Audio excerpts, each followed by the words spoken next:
Thank you. Good evening.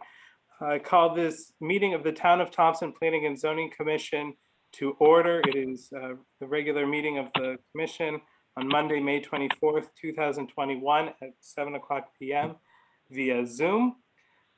If you are listening in, it'll be helpful if you are able to mute yourself until you're called on to speak, either as part of a public hearing or in the course of an application or in citizens' comments. We will begin with a roll call. Alvin Hill. Present. Brian Santos. Present. Mike Krogel. Present. Dave Poplawski. I'm here. Christine Chattel. Present. John B. Lenke. Present. John Rice. Present.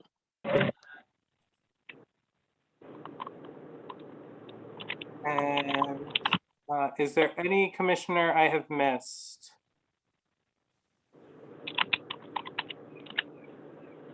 Okay, hearing none. I think you got everybody, Joe. Thanks, Tira. Wow. We will seat Alvin Hill for Missy DeRogers, Dave Poplawski for Charlene Langlois, and Brian Santos for Bob Wirch. Item 2, public hearing, Planning and Zoning Commission application 21-09, applicant Town of Thompson Planning and Zoning Commission, 815 Riverside Drive, amendments to the amended planning and zoning regulations approved on September 15th, 2020. So we have this application before us with several items that had come up in a subcommittee meeting of this commission. And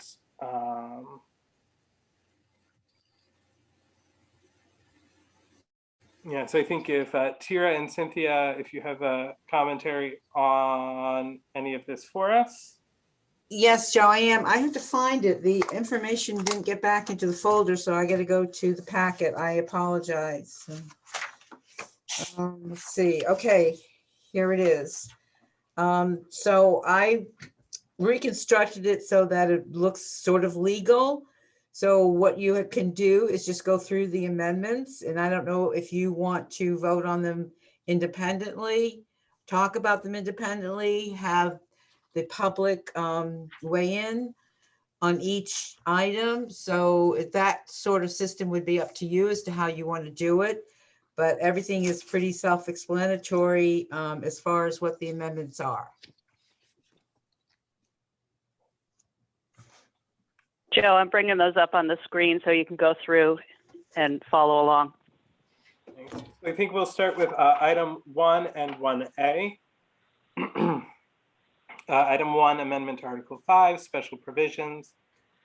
Article 5A, uses. Amendment, Section 9, shooting ranges. This would be to add a section to Article 5A. Joe, if I may. Yeah. This section is not a section that the commission has had a chance to discuss. This was a first draft pass. It had not been my intent that this be included in this set of amendments for consideration, because you guys have not had a chance to look at, I mean, you've had a chance to look at it, but you haven't had a chance to deliberate it together. Yeah, no, thank you. That's a good point. Yeah, I'm sorry that it wasn't communicated to me. So I just, because I had it, I just went ahead and put it in there. So, so it's, that decision's yours on that amendment. Mm-hmm. Mr. Chairman, John Rice, a comment. Mr. Rice. Can I assume I received it and I read it? Maybe if we're gonna revisit this, maybe we can open it up to the public to see how they feel. Or anybody has any questions, and that would be, you know, when we do discuss this at a later time, would be some consideration given to the public's input at this time. It's up to you. Certainly we can proceed in that way. Any other comments from the commission? Well, Mr. Rice has got a good point, Mr. Chairman. Maybe we should just open it to the public. It is a real good piece, the wording is very good. I think it's better than what we had, but again, we should leave it out, let the public get their opinions in on it, and then we can sit down and really evaluate it better in the future and move it to a special meeting or one of the special meetings coming up. Yeah, well, we had nothing, if memory serves me, John. So I think you're right that it's better than nothing. So we can certainly do that. We can certainly. Joe, I just make a caution is that we're not opening it as a public hearing. Just as a preliminary discussion with the public, because if we open it as a public hearing, and if we do close it, we won't be able to take any more information. So I would suggest that this discussion be just preliminary discussion. Well, You think? So you're in a public hearing yeah, I was right just now, gonna say, John. John, Yeah. we've opened a public hearing. Okay. So we can ensure that we don't close it tonight, but yeah. Mr. any Chairman, other- can I have a question? Mr. Santos. Just in general, I did read through this. The verbiage that is here, what was our guidance on this? Where did we get this from? Was there It was several things. When we first discussed the topic, as promised, I went back and tried to find really anything. I mean, there was so little in terms of really fleshed out municipal regulations. That you did send me the section that you had found, Brian, in Stanford, but that's very, very brief. Yeah, that's what I'm asking. so- It was even it's more Right. So elaborate. part of what I did was I called the state police. I called an advocacy group for recreational shooters.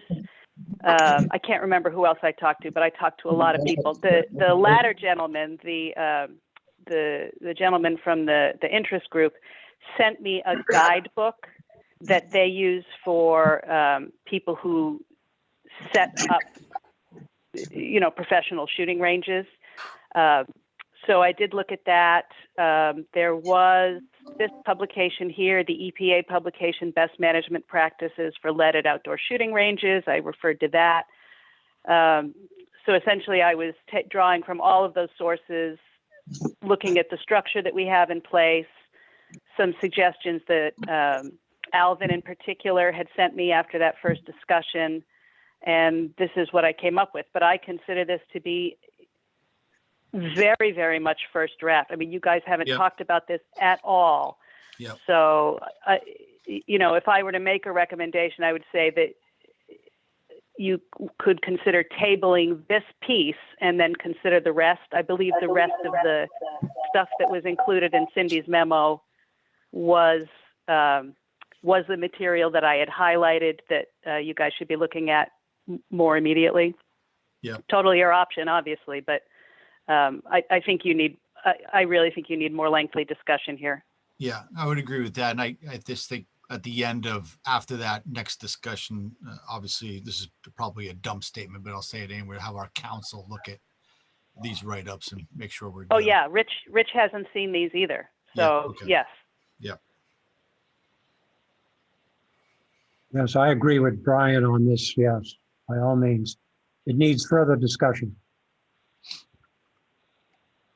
Mr. Chair, do we have to make a motion to table this to further discussion? I think that would be in order, Mr. Lanky. Then So I'll you're make, just tabling this section, just this one? Just item items 1 and 1A. Correct. Okay, correct. And I will make that motion. okay. Motion has been made to table items 1 and 1A of application 21-09. I'll second that motion. Motion has been made by Mr. Lanky, seconded by Mr. Hill. Is there any discussion on the motion? Should you refer to it by the title Amendment to Article 5 Special Provisions? Because what I'm looking at on the screen is not item 1 and 1A. But the title is unique to the, Yeah, certainly. I was article. thinking item 1, amendment to Article 5, and then item 1A is the definition Yeah, of shooting Um, range. further down. oh, yeah, okay, I see what you're saying, Joe. I got you. What I would recommend as well is a date to which we will table these sections.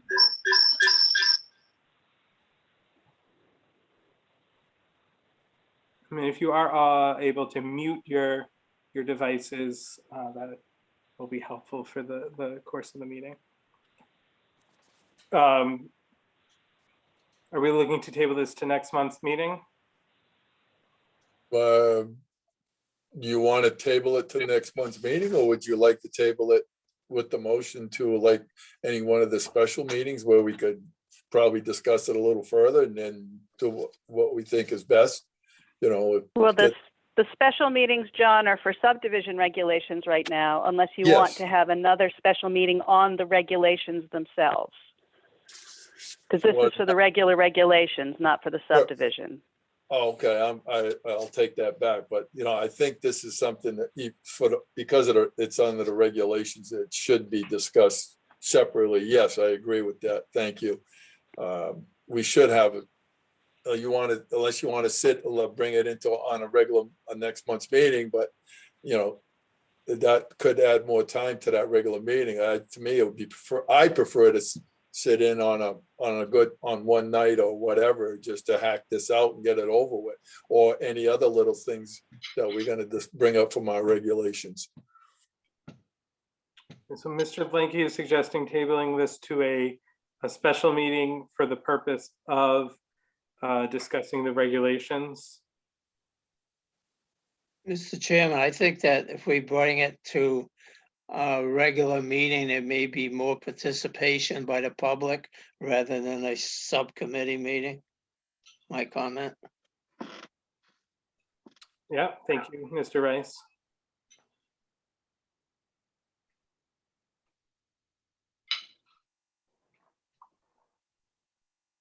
Any further thoughts from the commission? I would like the, if we're tabling this, I would like to, in that motion, address to when we're tabling it. So I don't know if people would like to take a vote on that before the motion. Joe, would it be cleaner to have two separate motions to move to table and then decide the format? Because then you can do that later in the meeting. That is a good recommendation, Madam Planner. I appreciate that. Any further discussion on the motion to table items 1 and 1A, amendment to Article 5 special provisions, and amendment to Article 7 definitions? Excuse me, hearing no further discussion, a yes vote will table those items. A no vote will continue discussion. Let me get more people on my screen so I can see who's here. Mr. Lenke. Yes. Mr. Santos. Ryan Santos, yes. Mr. Rice. John Rice, yes. Mr. Hill. Alvin Hill, yes. Mr. Poplawski. Dave Poplawski, yes. Ms. Chattel. Christine Chattel, yes. Mr. Krogel. Mike Krogel, yes. And I think that's everyone. Joseph Brody Brown, yes. So we'll table items 1 and items 1A for now. Item 2, amendment to Article 7 definitions. H, page 105, after home occupation and before hotel, a household pet, a companion animal that resides with the owner or tenant in the dwelling unit. If there are any comments or questions from the commission? Nope. And then hearing none, Mr. Mr. Rice? Mr. Chairman, John Rice, do we have a definition for companion animal? Probably anybody would say, well, this is my companion, and it could be a rat, you know? A rat could be a pet. Yeah. Sure. I know. know it. Anything can be a pet if it's not identified, but or a companion animal. I don't know, just a point. Yeah, well, I think that's covered by residing with the owner or tenant in the dwelling unit. Yeah.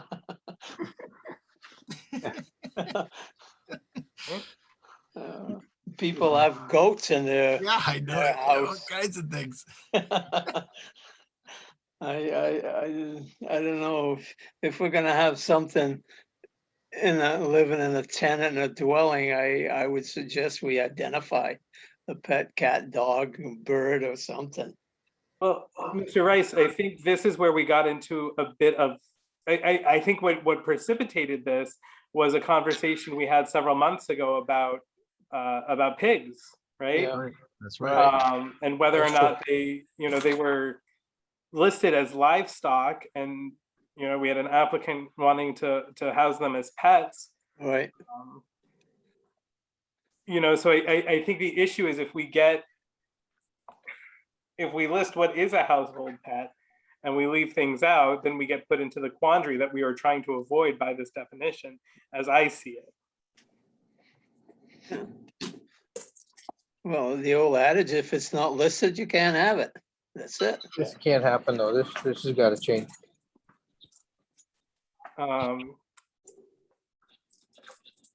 Any other thoughts from the commissioners? Nope. When we were having the discussion about the pigs, wasn't there a list of something from the state that specified what was a domestic animal? Yeah, I mean, was there a list from the state? I mean, I know the issue was, or as I recall, the issue was pigs were specifically listed as livestock, right? And therefore were not to be, I think they were actually, the language was very limiting to what you could consider a pet.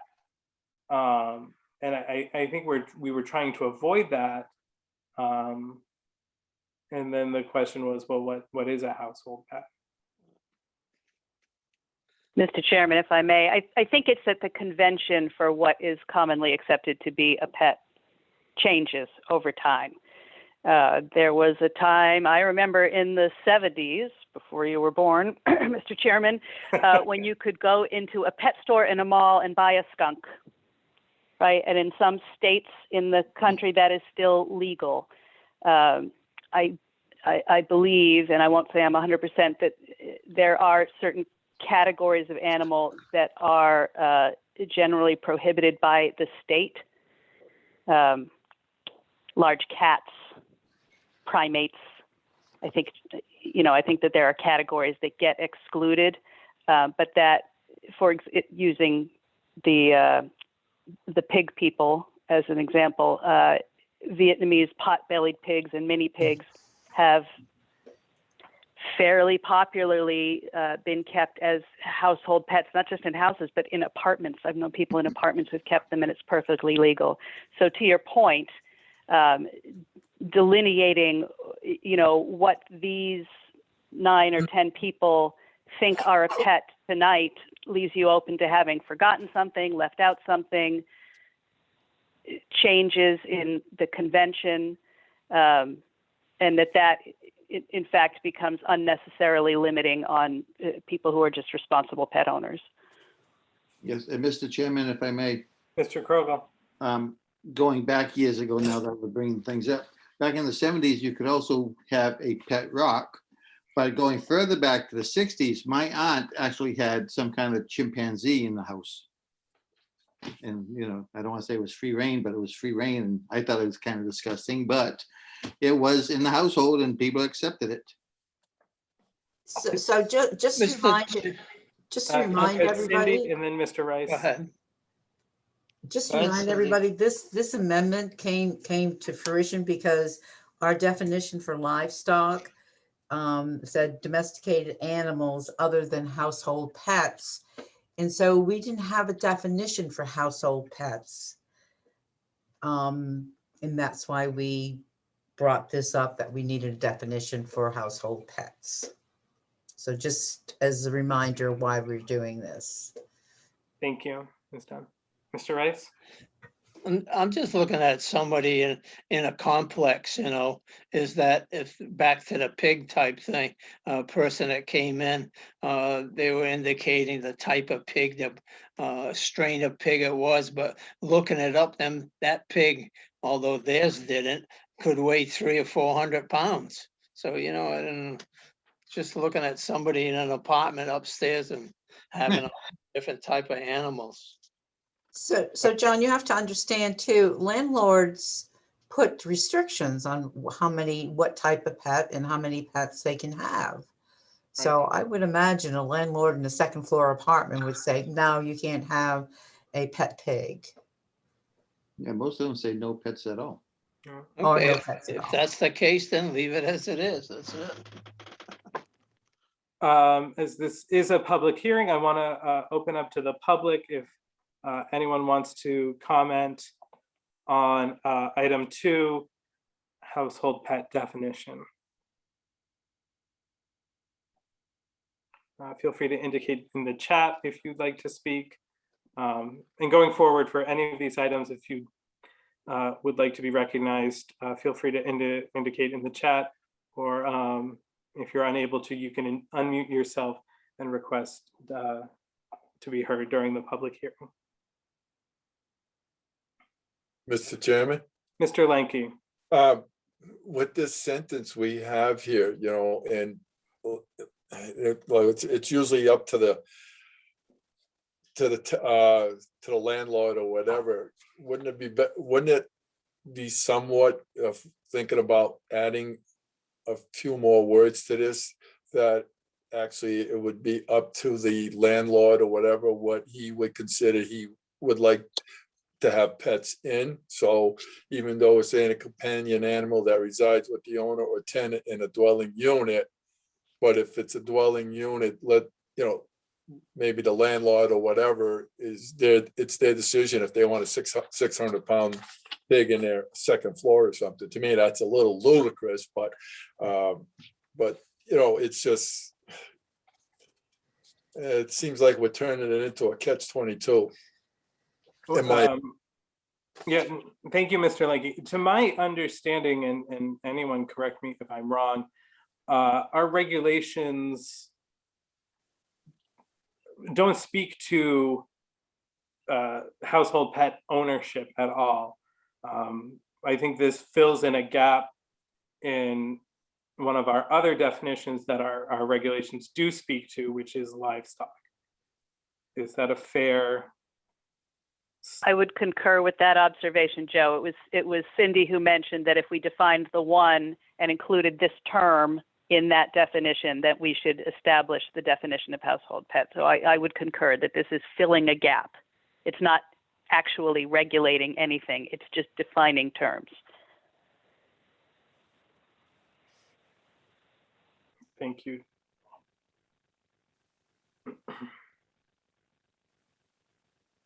Any other comments?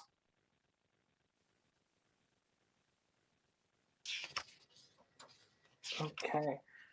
Shall we then vote on, I'm sorry, no, action of public hearing is another item.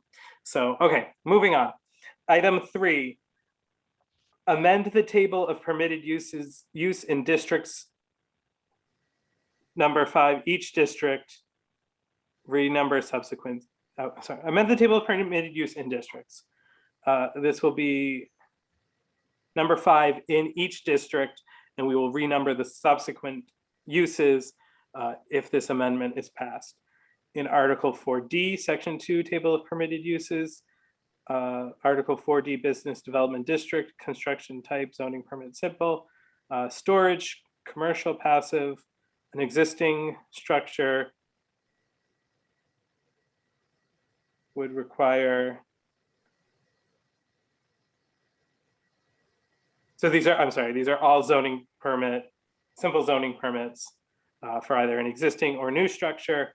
In Article 4E, Section 2, the Thompson Corridor Development District.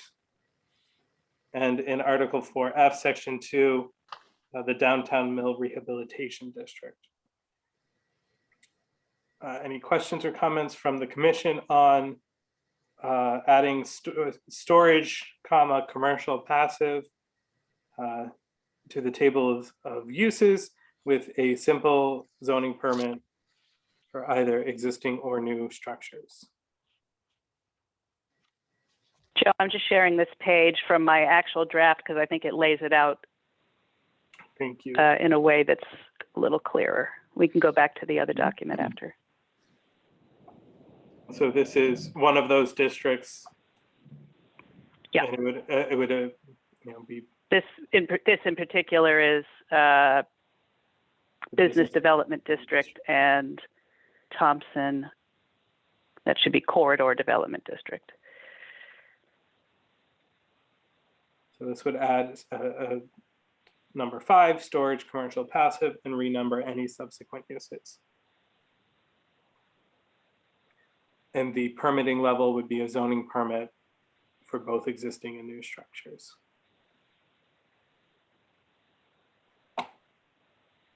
So it's the same for all 3 districts, and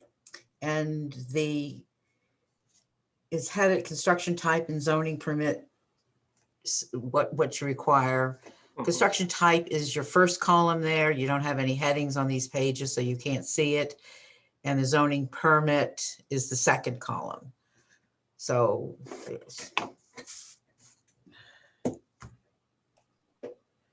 it's relatively simple. Yes, yeah.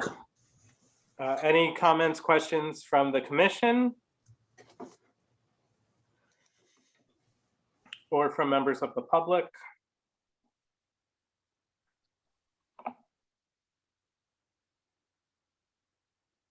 Okay, hearing none, I will move on to item 4, which is the same sort of construction, the same sort of amendment. It would add to the table of permitted use on number 12 in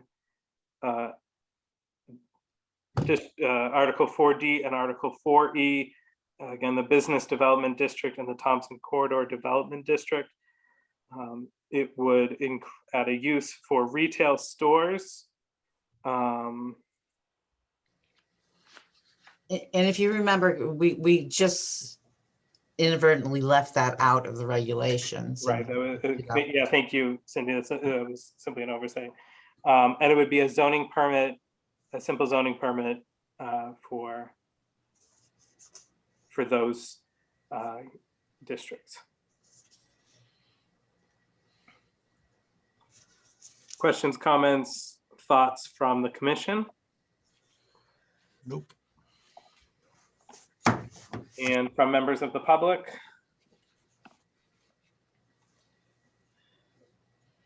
Okay, hearing none. Item 5, Article 5, special uses. Article 5A, Section 1, standards for home occupation.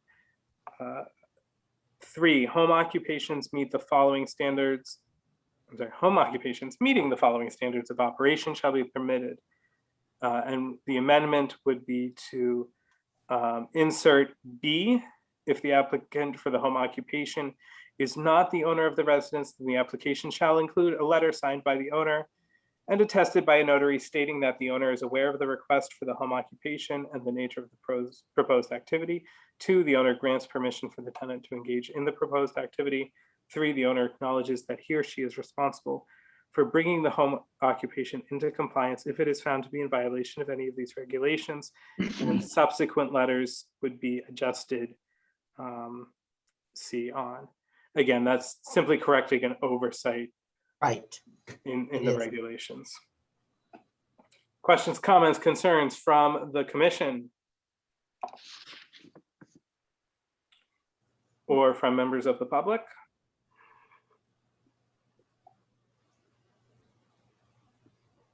Item 6, Article 5A, Section 2, trailers and mobile homes. B3, camping trailers or other vehicles designed for temporary occupation during travel, vacation, or recreation shall not be occupied except in campgrounds operated by the state of Connecticut, in campgrounds approved by special permit, or as described below in Article 5A, Section 2B, 5 through 7. No more than 2 such trailers shall be parked on a single lot, and the amendment would strike in the rural residential agricultural district, and so to read just in the Lake District, and amend or on a single plot within an approved campground in the rural residential agricultural district. No such trailer or vehicle shall be occupied as permanent dwelling. Any such trailer or vehicle may be occupied only during the annual period from April 1st through December 31st, except as described below in Article 5A, Section 2B, 5 through 7. Such trailers or vehicles may be stored without being occupied in any district. So the amendment there is to change some of the language in regards to the rural residential agricultural district. And it mirrors the old regulations. That's exactly how the regulations prior to this read. It's just on a campground, trailers for that amount. Well, in the old regulation, it wasn't that long, but so again, it was sort of an oversight. Questions, comments from the commission or members of the public? Joe, John Rice for Cindy. Mr. Rice. That trailers is stored, they were allowed in all districts. So, if you look at section 2B57 that you referred to a couple of times, such trailers or vehicles may be stored without being occupied in any district. Well, yeah, if you own a trailer or a motor home, you need to put it on your property. I mean, where are you going to put it?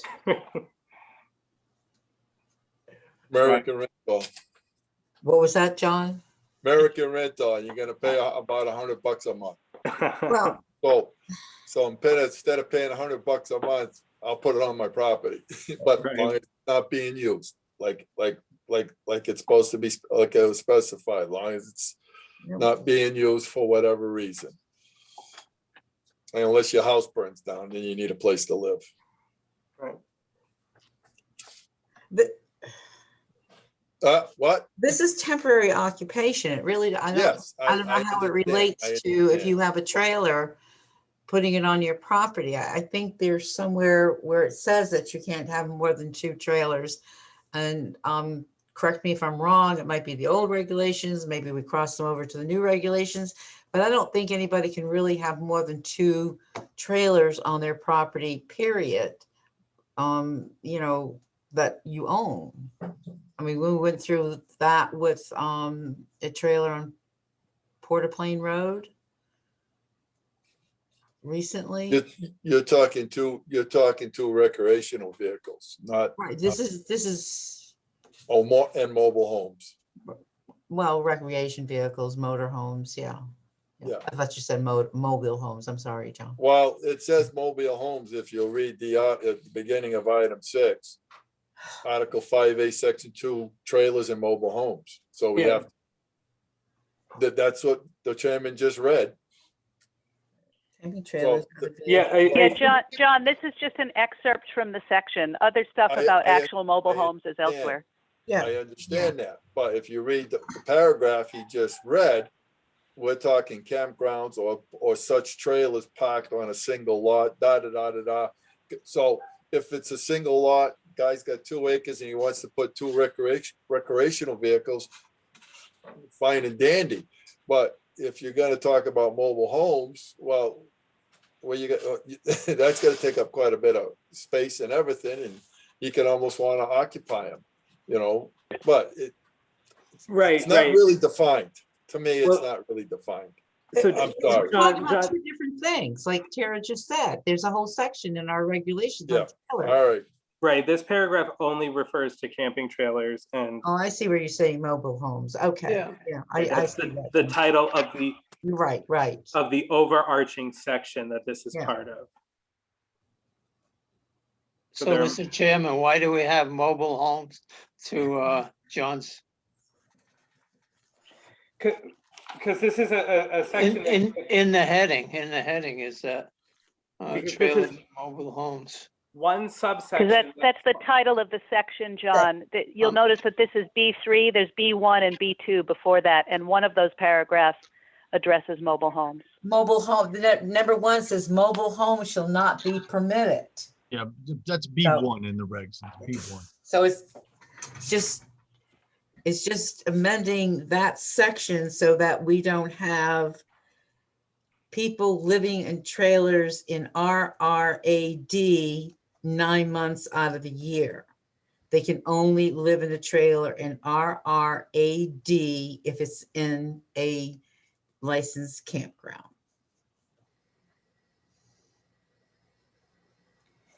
Because the way it read, and I had a case, someone said somebody's living in a trailer in RRAD. I went out there, and this is after the regulations were amended. And the gentleman was very courteous, very nice, very cooperative, but he said, your regulations say that I can live in this for 9 months out of the year. I came back to the office, I looked at the regulations, and I said, oh, wow, he's right. So you pass this tonight, that person that I sent a violation to, which I was wrong because of the new regulation, is now grandfathered to have a trailer on his property for 9 months.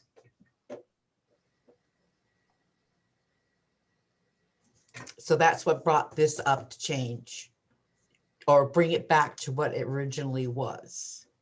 So, yeah, so in other words, this is tightening the language to better match what we believe the commission intended in adopting it. Right. And this all started because we wanted to give some flexibility to the Lake District for snowbirds. And of course, you know, I will add in that I thought the time was too long, but I'm only staff. Any other questions or comments from the commission? Or members of the public?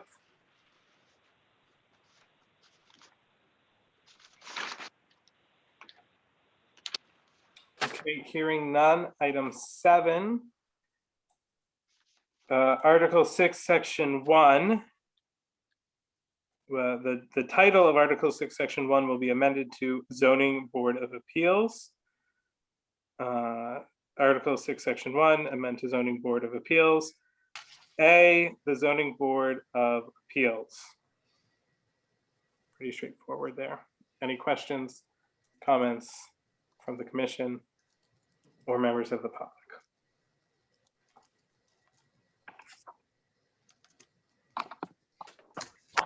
Item 8 is a correction to the map rezoning from rural residential agricultural district to downtown mill rehabilitation district, map 63, block 58, lot 15P. And this is to create development potential consistent with the intent of the downtown mill rehabilitation district.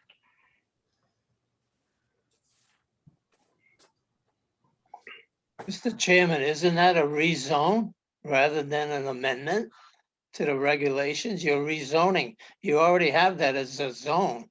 Yep, you're right, John. Probably my mistake. I'm sorry. Yep. I don't know if you want to pull that out of here and bring it up for next month. But yeah, you're right. It is rezone.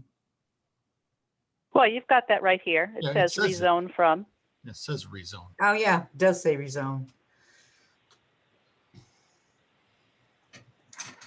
Okay, have we, if that's the case, in which apparently it is, if it's there, have you followed the rezoning regulations that we have in order to rezone a parcel of property? As far as notifying the neighbors within 200 feet of that, posting. Well, I mean, we got a page and a half of regulations that require anybody, whether it's the planning and zoning or an applicant, to follow. You're We- right, We John. done, we done all of that? Nope, we have not. So you're absolutely right. So we'll have to pull that out. Mr. Rice, would you like to make a motion? No, I didn't put it in, so I don't know. Well, but you really, because I think Cindy, you're apparently the application, you're the one that filed the application. You have to withdraw it, no? yeah, but I'm staff. I don't know how I can do that. Well, you were staff. to Well, file you it. guys could vote to table this again or to change the process discreetly from the rest. I will point out that this is another instance where it was an internal error, right? Astonishingly, this parcel continually slipped by no matter how many times we looked at this, and it so clearly belongs in this district. So I would suggest, and you guys can do whatever you want with it, that, since it would be correcting our own error, that, it shouldn't require necessarily the entire process. But if you guys disagree, that's fine. No, I agree with Mr. John, Chair, because it's a legal issue. Mr. Okay. Chairman, I don't know why is that, it was an oversight. I mean, there's a lot of parcels along that whole route in front of 12 that, that are not rezoned to the rural residential, to the downtown mill district. Because this is more like a spot zoning to me, but.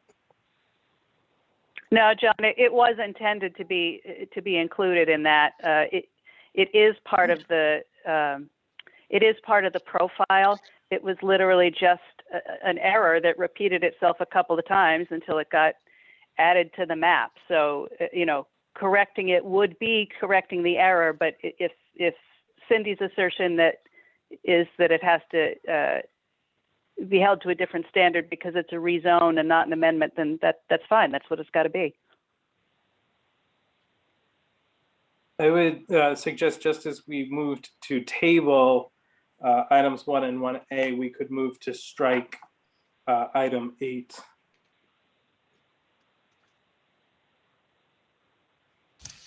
What you want to do, Mr. Chairman, is strike item 8, or do you want to put it on the first, like the first one we did with the items 1 and 1A? Bring it to that meeting. So Yeah, Mr. Linke, I think there's a difference here in that the concern with items 1 and 1A is giving the commission more time to examine the language, and the concern with item 8 is that it's procedurally not appropriate. okay. Just as a John, reminder, in my yeah. memo, I had put in there that I requested application 2109 be amended to change to that that zone. And so, and you guys, agreed to do it and set it in this application, but we were wrong. It should be a separate application because it is a zone change. And Yeah, you're right, Madam CEO. We're all on record. Those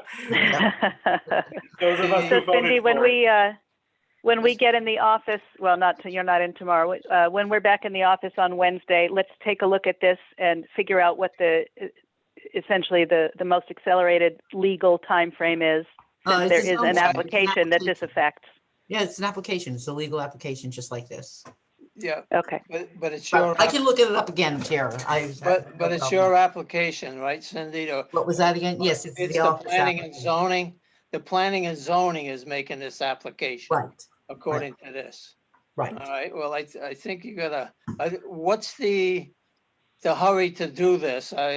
Sarah just mentioned accelerated to do this. This is a lot of work for Cindy to do. notifying. Because there is a pending application, John. There's an actual active application on this property, which can't move forward unless, unless it's got its proper zone.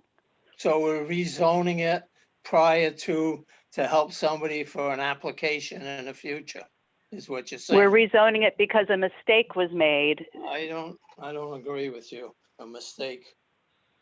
I don't know why you didn't do more along that corridor then. Why just that one parcel? I mean, so John, we, as Cindy pointed out, we discussed this at some length, both in a subcommittee we had on, reviewing the regulations, and then in our regular meeting last month, we discussed this lot. There was a unanimous vote to take this step to redistrict this plot. With all 8 members present at last month's meeting voting yes to make that change. So it was an error of oversight in the creation of the map. We have recognized it as such, and we're looking to rectify that as quickly as possible. And it's not solely because there's an application for that piece of that parcel of land. Yeah, are we looking at other parcels along that corridor then? That maybe we made a mistake on? I believe that as the map was enlarged, we looked at all of the properties, right?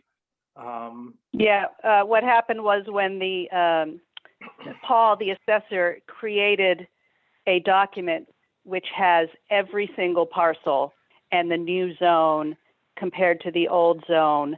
And I was able to go through that in a text form in a way that revealed some things that looking at the map did not. So I couldn't even tell you how many, I mean, I want to say it's in the low thousands of parcels. I pulled out, I think, 30 that were questionable and needed to be looked at again. But this one stood out as being glaringly wrong. And we knew that, yeah. Can you count how many are on that, Cindy? Yeah, I can count it while you're talking, sure. It's one page out of, Right. X number of pages of parcels, which I then was able to do a line by line comparison. So this one is the most urgent because we know that there is action that the owner wants to take here. And it was the error in constructing the district that left it out. It's not a case of the owner says, I disagree with the choice that you guys actively made. That would be on the applicant, the owner, to submit the rezone request as in the procedure that's defined in the regulations. This has nothing to do with, the applicant disagreeing with an active choice. It's that we are recognizing that an error was made, and it would be good of us to be expeditious in correcting it. There's 43. 43, okay, so that page has had more on it than I thought. Fast counting, so 41 to 43. Give or take. I couldn't remember how large the lines were. Any other questions or comments to continue? So this will have to come back to you. I will review the state statute, but I do believe this has to come back to you as another application that you'll have to accept in July and you would vote on in August. Mhm. Or you would have a public hearing in August, excuse me. So is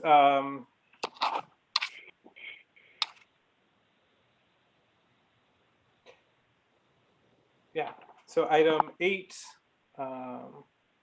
Is there a motion to strike it from the application? Well, John was suggesting that Cindy just has to withdraw it from this. Great. I withdraw it. Okay. That's what you want. I withdraw this, I withdraw item number 8 Right. from this application. Excellent, thank you. And the rest of the application is for format adjustments. So this is, I mean,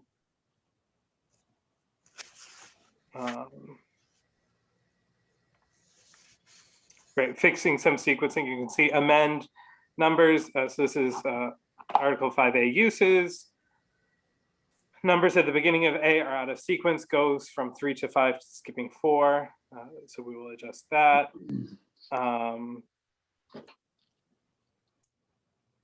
Amend exemptions. The following uses are exempt from the provisions of this section. This is page 59, Article 5A, earth and gravel removal, section 3B. The following uses are exempt from the provisions of this section as a requirement to obtain a permit: excavations, not fills, for pools, raised foundations, retaining walls, basements, or other below-grade structures, and earthwork associated with approved subdivisions do not require a grading gravel excavation permit, but are subject to building permits. A grading gravel excavation permit is otherwise required if any of the following criteria apply. And I believe that are the italics added? Is that... It's, I believe it's literally just indentation Yes, that made it that's all. more Oh, gotcha. clear what That's it, on what the- applies to what. Yep, that's all it one- is. The 1, 2, and 3, those indentations. Thank you. Yeah. And then in 3, Appendix E, tables of uses for all districts, just adding the Thompson Common Village District to the heading of Section 3. I'm sorry, adding the abbreviation TCVD to the heading for the Thompson Common Village District, and adding the abbreviation TCDD to the heading of the section for the Thompson Corridor Development District. Any comments, questions, concerns from the commission? I do, Mr. Chairman. Mr. Santos. Just in the next meeting, we had talked about discussing the accessory structure. You know, if a garage is in front of the primary structure, if we could just add that to the next meeting, I would appreciate that. Certainly. And any other comments from the members of the public regarding application 21-09 amendments to the zoning regulations of the town of Thompson?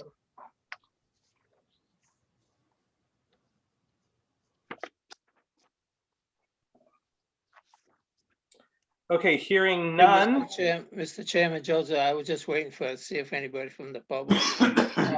So looking at that exemptions for the gravel removal, Mhm. what changed from what we currently have? I'm trying to read quickly both of them, but. Yeah, no, so that's literally just a formatting change, John, that it Okay. All right. indented those 3 bits a little bit more, deep Okay. excavations, to make it clearer. All right, But none of that language has changed. all right. Thank you. And the numbering at 1, 2, 3, It- deep excavations, excessive sloping. I think we went through a different type of numbering. Well, that's No, I because, see. Everything's the same, John. It's I'm just, sorry. it's just indented so that Yeah. so that someone reading it can follow it. It just, the way it looked, it just looked like it ran into everything and it was all exemptions. There Yeah, was no okay. clear defining what was, what you had to get the permit for. All right, I was just trying to quickly read what we currently have. That's all. Okay. Thank you. thank you, Mr. Rice. Anything else?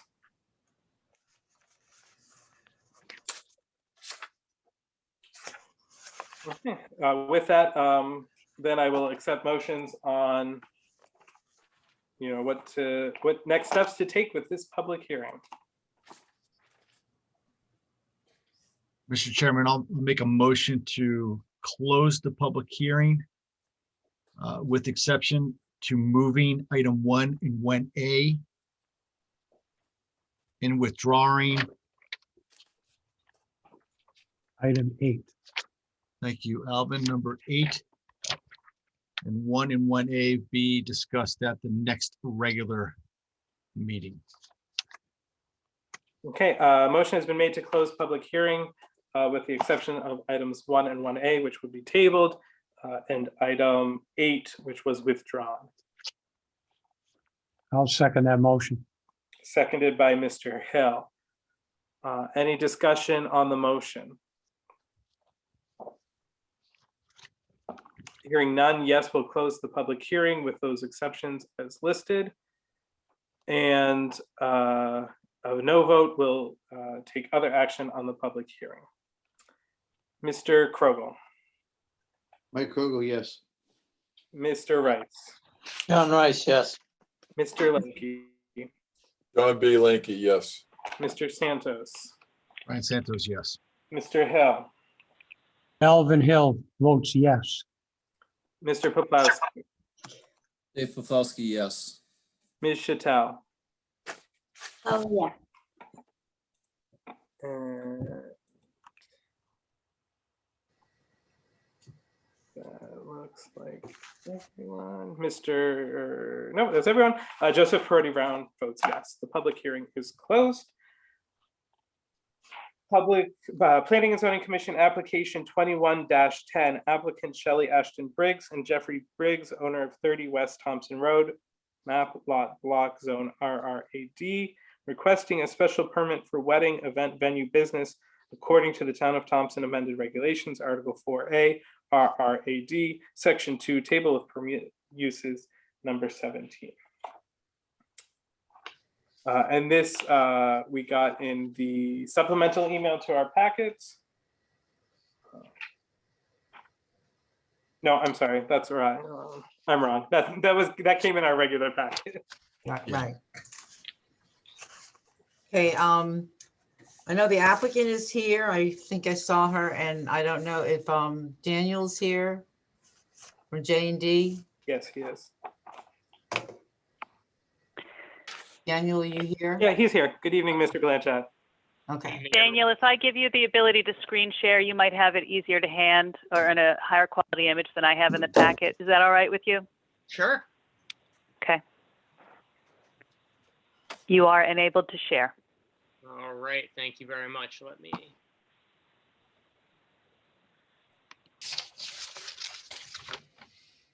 Okay, Daniel, do you want to take this? Do I need to say anything? No, I'll take it and run if that's okay. Okay, great. I'm just getting my screen. Okay, there we go. Can everyone see that? Yes. All right, great. Well, thank you everyone for having me. I'm Daniel Blanchett with J&D Civil Engineers. I am here tonight on behalf of the applicants, Shelley Ashton Briggs and her husband, Jeffrey Briggs. They own the property 30 West Thompson Road, and they'd like to be able to hold weddings or other events at their property. You're probably familiar with the site. It's the site right here. It's just past the West Thompson Dam, or just east of the West Thompson Dam. It's right across the road from the Creation Church. And again, here's Route 12 and then West Thompson Road. And so we're on the north side of West Thompson Road, just to the east of West Thompson Lake. As I said, my clients would like to have events of up to approximately 200 guests at their residential property. I'm scrolling down to here's a copy of the site plan that shows the property. You can see here's an existing house, an existing detached barn, and kind of a circular driveway that cuts through the middle of the site. And so really, I think this is a nice project because there's very little actual construction proposed. And so this is a really nice commercial use that fits in well with the residential or agricultural character of the town. The tent would be rented for during events. So again, most of this is just going to be a lawn area. The tent would be erected during events. It would be rented. There would also be bathroom facilities that are rented during events, a trailer or a number of porta-johns that the owners would rent for these events. Same thing with the catering area also. All these events would be fully catered so that there's really not many permanent upgrades to the site that are necessary for my clients to do this type of project. You'll notice we have parking on the lawn for approximately 40 vehicles, plus the 4 required handicapped vehicles closest to kind of the tent area. We also have across the street, we have parking for approximately 25 vehicles as well on Sacred Heart Drive. And we do have permission from the church to park there during events when the church is not already using that parking. And we have a letter to that effect. A letter has been provided to Cindy. We don't anticipate any issues with pedestrians crossing the street in this location. There's plenty of sight line. It's easy to see in both directions. And there's also a street light right above it. So there'll be plenty of light for people going back to their cars in the evening. Now, most of the event will happen outside. Some of the guests will be allowed to use this barn. And additionally, the bridal party will be allowed to use a bedroom inside the main house. One of the bedrooms will be converted into a bridal suite where, the bridesmaids, the bride can get changed, use a bathroom, store presents, that sort of thing. But for the most part, all the guests will be limited to the exterior of the house. Otherwise, again, there's a couple minor things that we're proposing. Right here, we're proposing about 1 foot of fill just to flatten the lawn area. We're proposing here to expand the existing brick patio. I think it's about 15 feet by 18 feet, something like that. It's not a huge area. And then they're also proposing to construct a wedding arbor along the tree line at the east side of the property. There's actually really nice views of the French River down here. You can't see it. It's not shown on the plan. It's too far away. But there's really nice views of the river. And so potentially they would have ceremonies in this area. They have an existing wooden deck or kind of a platform where the bridal party could stand. And so they might have an arbor and again, some temporary seating there where they could have the weddings. And also we're calling for some selective pruning in this area to improve the view. But again, you can see the 100-foot upland review area right here, the most eastern line, and we're not touching that. So again, we don't believe that there's any work within wetlands or a wetland buffer. We're not seeking a permit, any kind of wetlands permit at this time.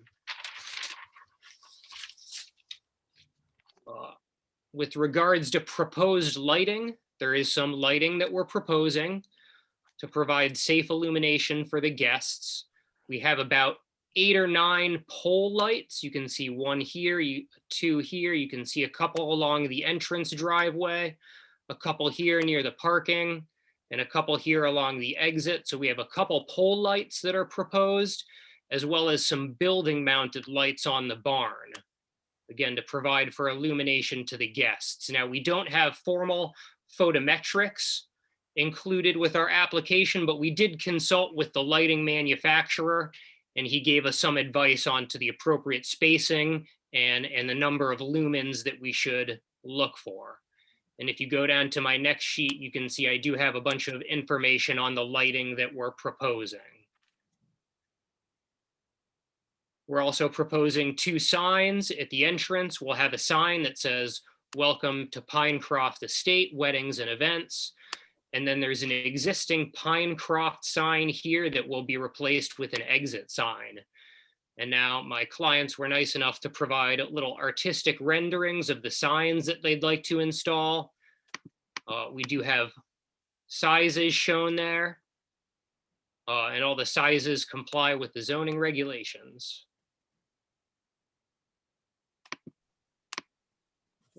Come back. Beautiful.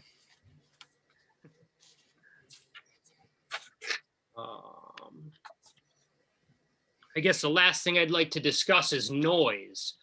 And this site is, I think normally noise would be a big issue for these type of events, but with the location of this property, it's about 1,200 feet to the nearest residence. Again, if my site is right here, there's some properties at the church across the street.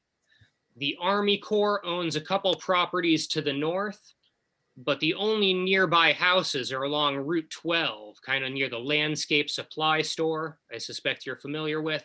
And so again, it's with about 1,200 feet of separation to a residence, there's no real concern with noise. If we can expect maybe 90, maybe 95 decibels on site, assuming there's some kind of DJ, maybe even a live band. But by the time we get to by the time we get to the closest house, that should drop to around 40, 45 decibels, which is less than a conversation. So again, we're not anticipating any issues with noise pollution here. Otherwise, that's pretty much it. I'd be happy to answer any questions about the site plan, about zoning compliance. Otherwise, if you have a question pertaining to, the business plan, the hours of operation, the applicant Shelley is here, and I think she'd be able to answer any of those questions. So thank you for your time. Mr. Chairman, Thank you, Mr. Blanchett. Mr. Lanky. I have a question for the applicant and Danielle. With the parking on the Sacred Heart Drive and you got the West Thompson Dam, I'm only making a suggestion, but it's something that you people should think about. I think it would be appropriate if you kind of like, if they're gonna be using the so-called parking on Sacred Heart Drive, establish a crosswalk and with some signs to let people know that, there is a crossing walk for people for whatever, because that part of West Thompson, people coming up off the railroad tracks, going up the hill. And, before they hit Reardon Road, they could be moving. So, we got to think about the pedestrians or the people going to these venues. It would be, in my opinion, appropriate if they would maybe consider something about putting up some signs, a pedestrian crossing or whatever from one to this side to that side. Thank you, Mr. Lanky. Anything else from the commissioners? Mr. Chairman, John Rice, Mr. Rice. probably for Danielle or the applicant. The tent, now after each event, will that be taken down? Or that'll be a permanent throughout the summer and fall? Yeah, no, that would be, that I believe, maybe I'm speaking out of turn. I'll let Shelley answer this, but I believe it would be taken down after each event. Hi, yes, thank you for having us. All the equipment and the tents will be removed no later than 10 a.m. the next morning, immediately following the event. Thank you, Ms. Ashton Briggs. Thank you. The other comment, applicant, I have is that that grassed area, parking all those cars, you think that's gonna be okay? Well, we are going to also have a parking attendant that will be provided 1 hour immediately preceding the event start time. Mm. The event start time will be 5 to 6 hours. So for from 4 o'clock until 10 o'clock at night. And Daniel Blanchett, if I could interject again, the applicant has assured me that their lawn does not get super muddy in the winter. There's kind of sandy soils on site like we'd expect between two rivers. And so we're not anticipating, a real mud pit in the spring as people are parking here. Not conducive for weddings. Thank you, Mr. Blanchett. Anything else from members of the commission? If the commission's finished, can I ask, make a couple of statements? Mhm. Okay, my biggest concern is the parking and the concern that people not knowing they can't do it will park on West Thompson Road by the guardrails there. I just feel that should be a condition of the permit, that there is to be no parking on West Dam Road. West Thompson Road at all. I went out, I took the pictures so you could see, the view of West Thompson Road with the guardrails, and then the view of where the cars will be parked in the church area.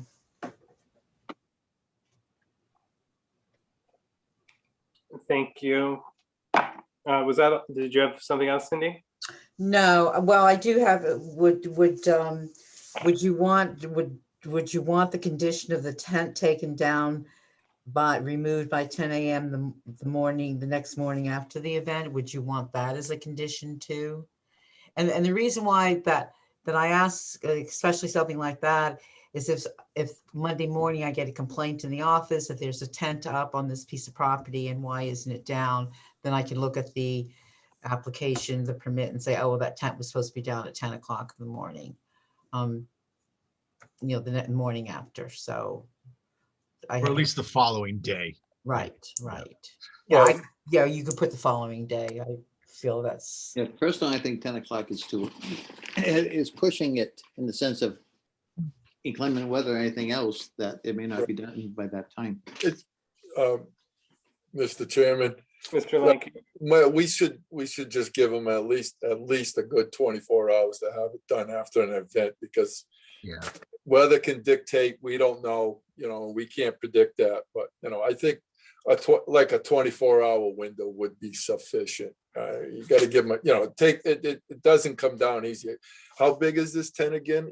Daniel, what are they talking? So for It's like- about at a max, the size would vary depending on the number of guests expected, but at a maximum, we're looking at about 60 by 70. Yeah, that's something that just doesn't go up in 5 hours, or it takes down in 5 hours. That's a lot of work. I know.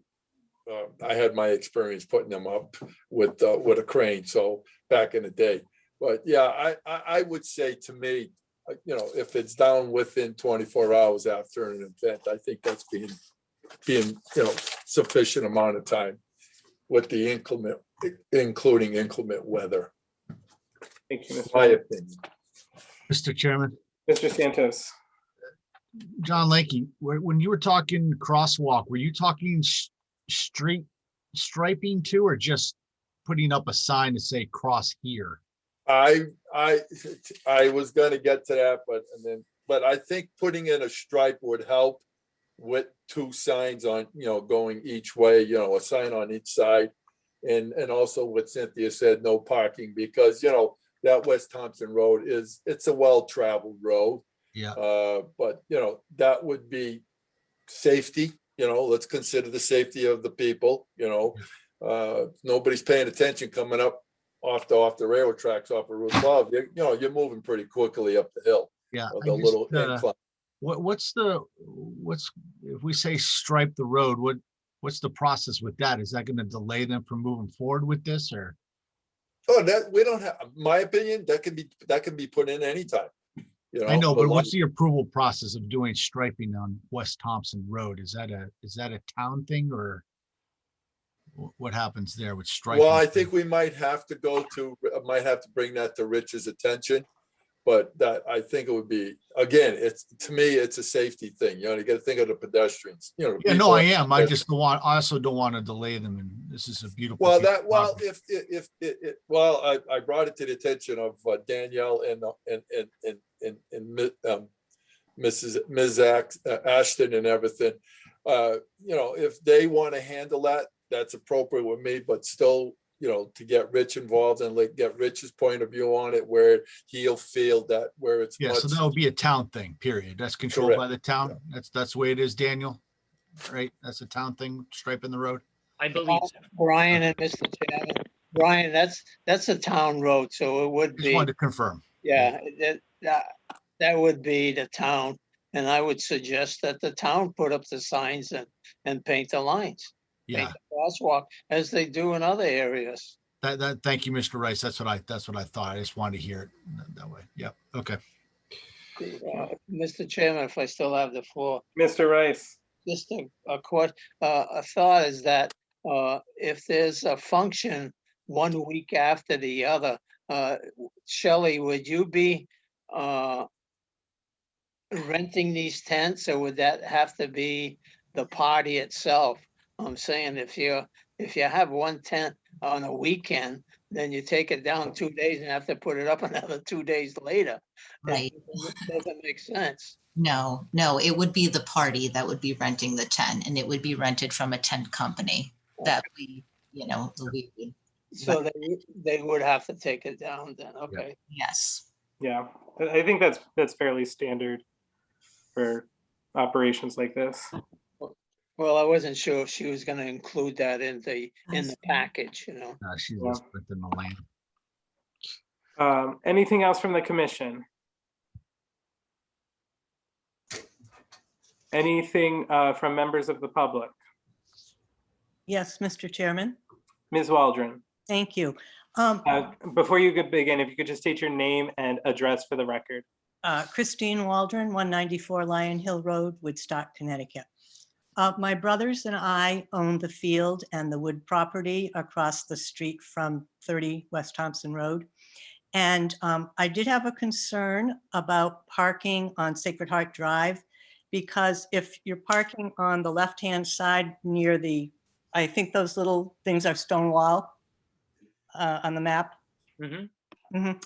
That blocks the entrance to our field. And we would like to have entrance to the field for the purpose of either mowing or perhaps cutting down a tree, or we just want to have entrance to the field. So what can we do about that? Yeah, no, thank you very much, Ms. Waldron.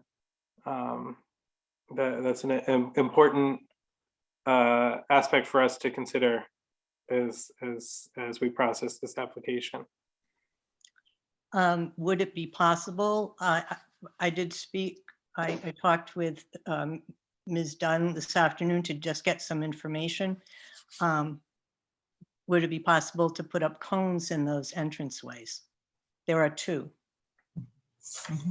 during the time of the event. Yes, absolutely. We can put, And no parking signs as well? yes. Yeah, because that might be very appealing to somebody to wheel in and park. And ideally, we would like them to park in the parking lot at the church. That's what Pastor Bernie had stated we could use. So, I mean, Rather than along the road, you mean? correct. Sure, yeah. Yeah, that was going to be one of my questions. This is kind of like a Yeah, last ditch, item here that, yeah. Okay. and we'll have, we're going to have attendance for every event or, that's held. So we can station someone across the street to kind of direct traffic over to the parking lot at the church. Mhm.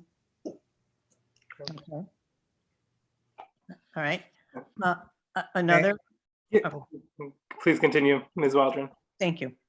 Another issue that we were concerned about, my brothers and I own the property across the street.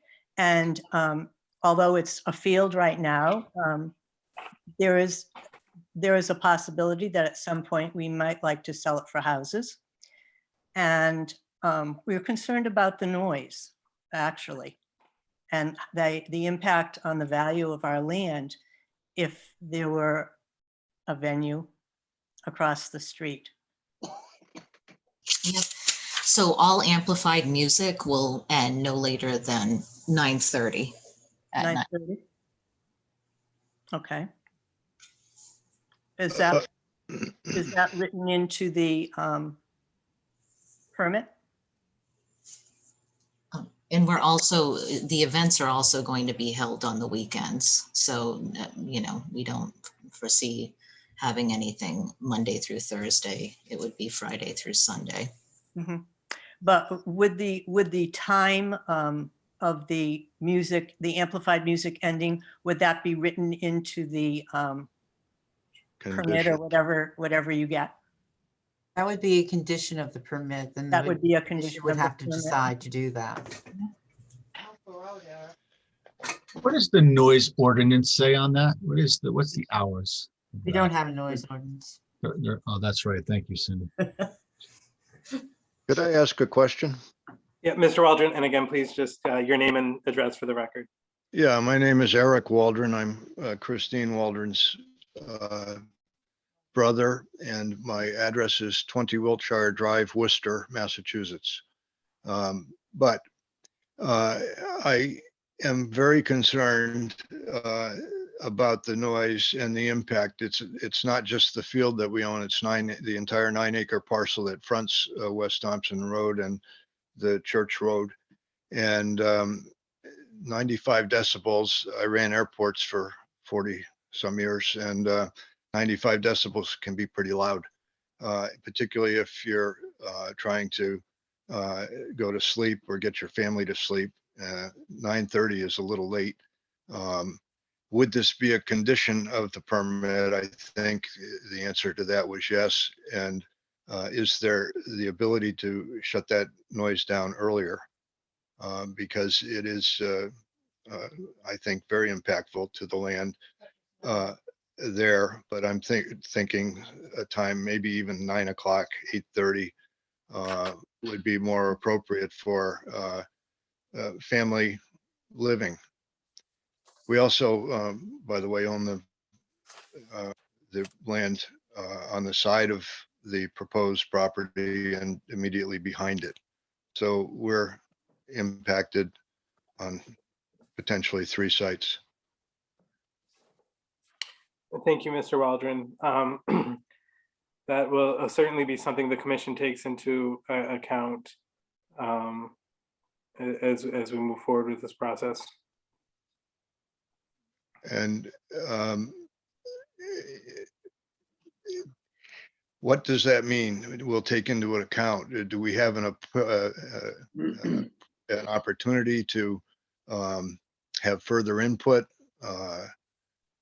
What is the process? Yeah, no, thank you. So, Ray, this is the public hearing portion where we're listening to your comments. At some point, we will close the public hearing, and the commission will discuss the public hearing and decide what action to take. And at that point, it will be just a commission discussion. So certainly any input you have now is the time to share it. So if we're dissatisfied with the outcome of your discussions, do we have an appeal process? Yes, decisions of the Planning and Zoning Commission can be appealed to the Zoning Board of Appeals. I see. Or Would we be informed in writing of the outcome of this? I think, just one second, Cindy's gonna, I think, correct me on something I just said incorrect and share that answer with you as well. I believe they go to court to appeal your decisions. Oh, because it's a public hearing, not Right, a public that's hearing. right. The only Yeah, time it goes, there is an appeals court process that is possible. And I can double check those statutes Wednesday. and Cindy, do abutters are notified or No, notification? the only way anybody's notified is through the legal notice that's published after the meeting, and your vote is published in the legal notice. But So no, it the will be- abutters are not notified. We don't have that regulation to notify the abutters of your decision. Right, thank you, Cindy. It'll be published on the town website and in the Villager as well, Cindy. Well, the minutes are published on the website, so you can read the minutes and see what the decisions in the minutes. And Gloria is very good at that. She usually has them published by Wednesday or Thursday of this week. I'd have to ask Gloria about the legal notices on your decisions. So she's here, so you can ask her if she publishes the legal notice of the decisions on the website. Is Gloria here? Gloria?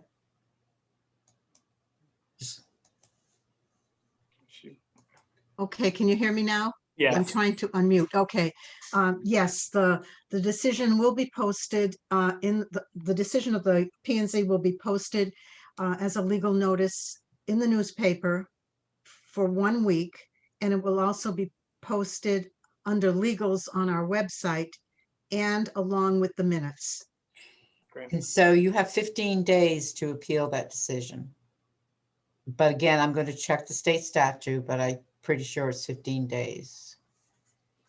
And is that by going to court, as you said?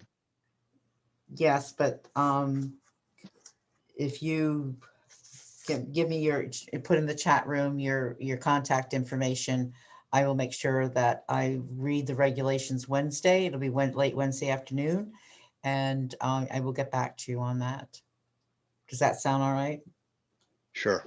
Okay, so if you want to leave your information in the chat room, and then I will copy your information, contact information down. A further question, if I could. Mr. Waldron, yeah. The lighting at the back of the venue toward Reardon Road.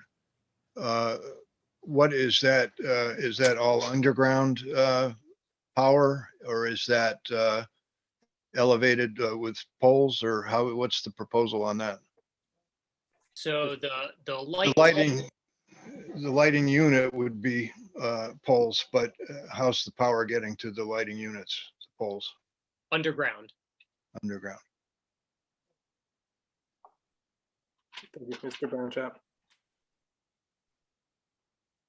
Brownchap. Any further questions or comments? Mr. Chairman, just to, Ms. Waldron? thank you. Just to clarify, so you will be making your decision this evening? It is possible. We could make our decision at this meeting or at our next meeting. Our next agenda item is to discuss the public hearings, and the possibility for action exists. So it is possible, I would dare say probable, that it will be tonight. All right. But if it weren't, would we be notified of next month's meeting? So yeah, I mean, so our next month's meeting is, yeah, we can tell you exactly when it July will be. 26th. Yeah, June 28th. Oh, excuse me, June 28th. June 28th at 7 p.m. Via Zoom? To be determined. Oh, okay. Thank you.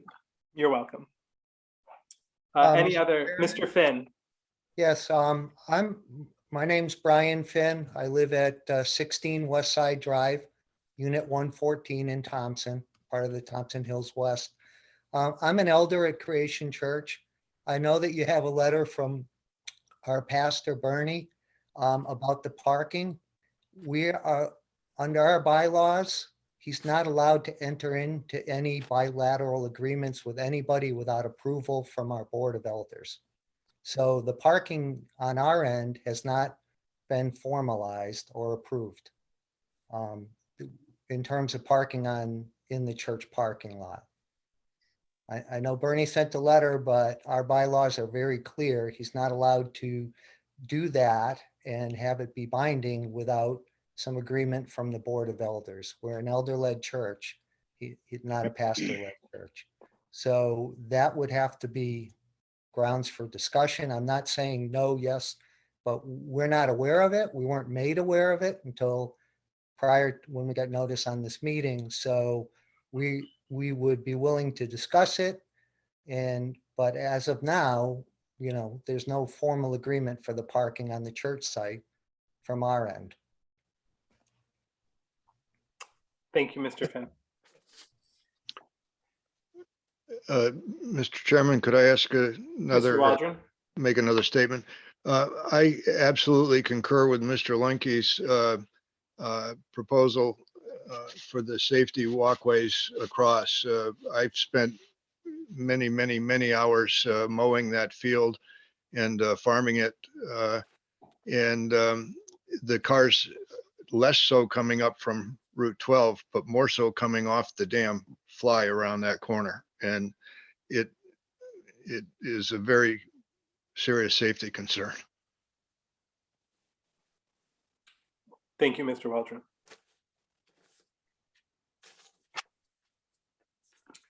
Any other comments, questions from the public? Mr. Chairman? Mr. Was that Mr. Lenke? Yeah, I got my hand up, teacher. No, it's, yeah, with the safety crosswalk and signs and everything, that will all hinge on what the final approval is from the church.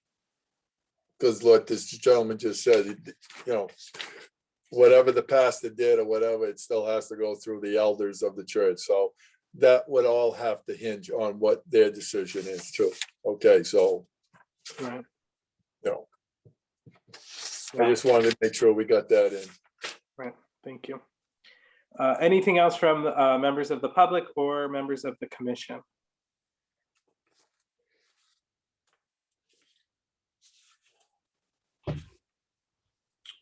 Okay, hearing nothing, I will entertain motions on the public hearing.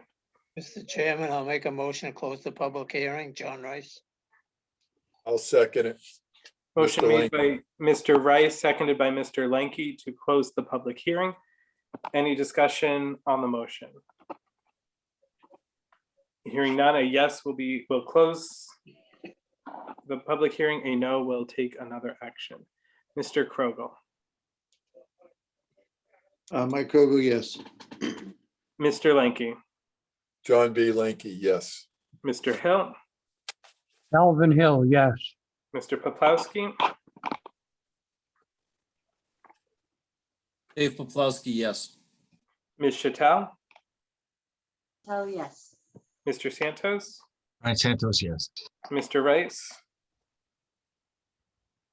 I made the motion, but a point of order, the more I thought of it, Joe, if I may, is that if we close the public hearing, we won't be able to take any additional information in. And with that parking situation, Sacred Heart being up in the air, is that a concern? You know what I'm saying? I do know what you're saying. Maybe, Could we make an amendment to table it till next month? no, I hate to do that. No, what? If you take action on it, you can make it provisional Yeah, I'll on make a provision. on the acceptance of the church. Yeah. Well, make. Thank you. Also, if you close the public hearing, but if the applicant wants to continue the decision to next month, you can talk about the issue that was brought up, which was the parking, but you cannot talk about any new issue. Good point.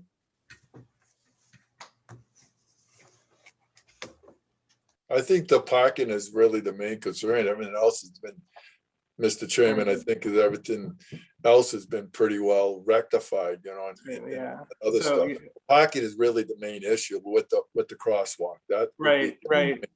And back to the point of order, we are in the middle of a vote on a I was motion. gonna just say, Yeah. vote is yes. Mr. Rice, you vote yes? Yes. Okay. Joseph Perotti Brown, yes. So the public hearing is closed. Thank you. Sorry. Item Planning and Zoning Commission application 21-12, applicant Strategic Commercial Realty Incorporated doing business as Rawson Materials of 6 Kennedy Drive, Putnam, Connecticut. Property owner River Junction Estates LLC, 204 Munyon Road, Putnam, Connecticut 06260. For gravel mining at property located at 0 East Thompson Road, map 150 floor, block 5, lot 10, zone RRAD, creation of a 3.5 plus or minus acre pond, approximately 120,000 cubic yards of sand and gravel will be removed from the site to create the pond. For the applicant. So, evening. oh, I'm sorry, go ahead. no, I just want to just make a note that I do not have many notes on this project because it's not resolved with inland wetlands. And then I just got the revised plans today, so I will leave it to the applicant and to the engineer. Thank you, Ms. Dunn. Good evening, Mr. Chairman, members of the commission. My name is Harry Heller. I'm an attorney with an office at 736 Norwich New London Turnpike in Uncasville. I'm representing the applicant.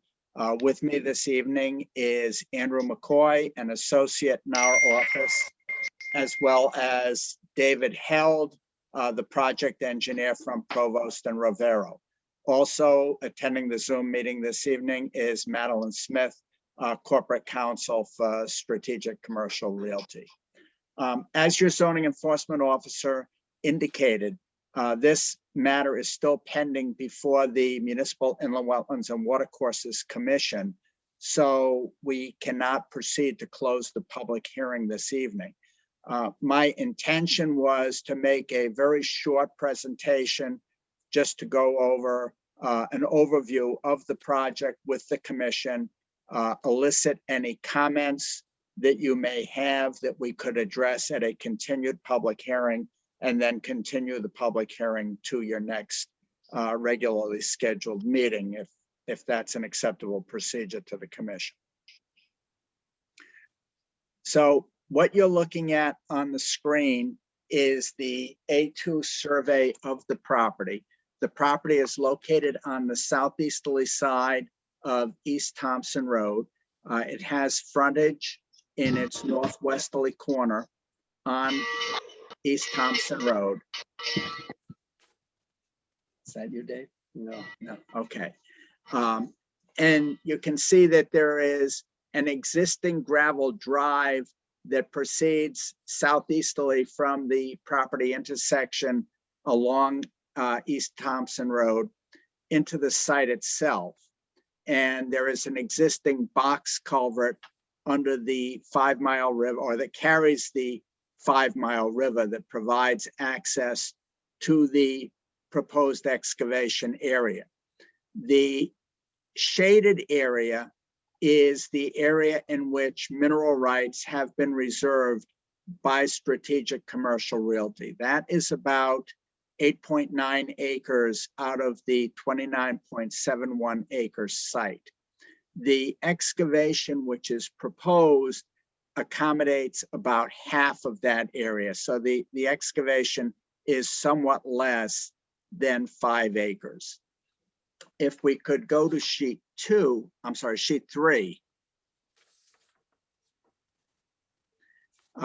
Sheet 3 is the site development plan for the proposed excavation. And you can see that we have both hard contour lines and the contours that are dotted contour lines.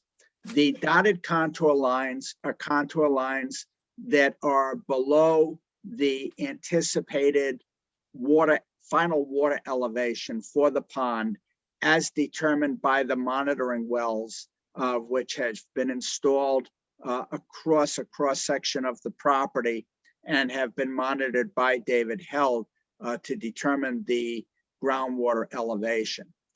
So the project proposal is to excavate the pond itself, which will have somewhat in excess of 3 acres of water surface area upon completion, with the water elevation, I believe it's at 342, Dave?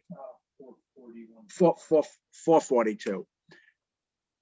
With a bottom of pond at about 412.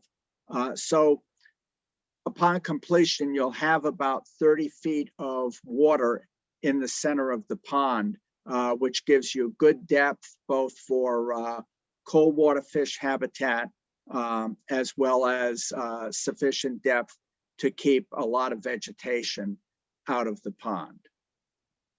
The technique which is proposed for conducting the excavation is a down cutting technique.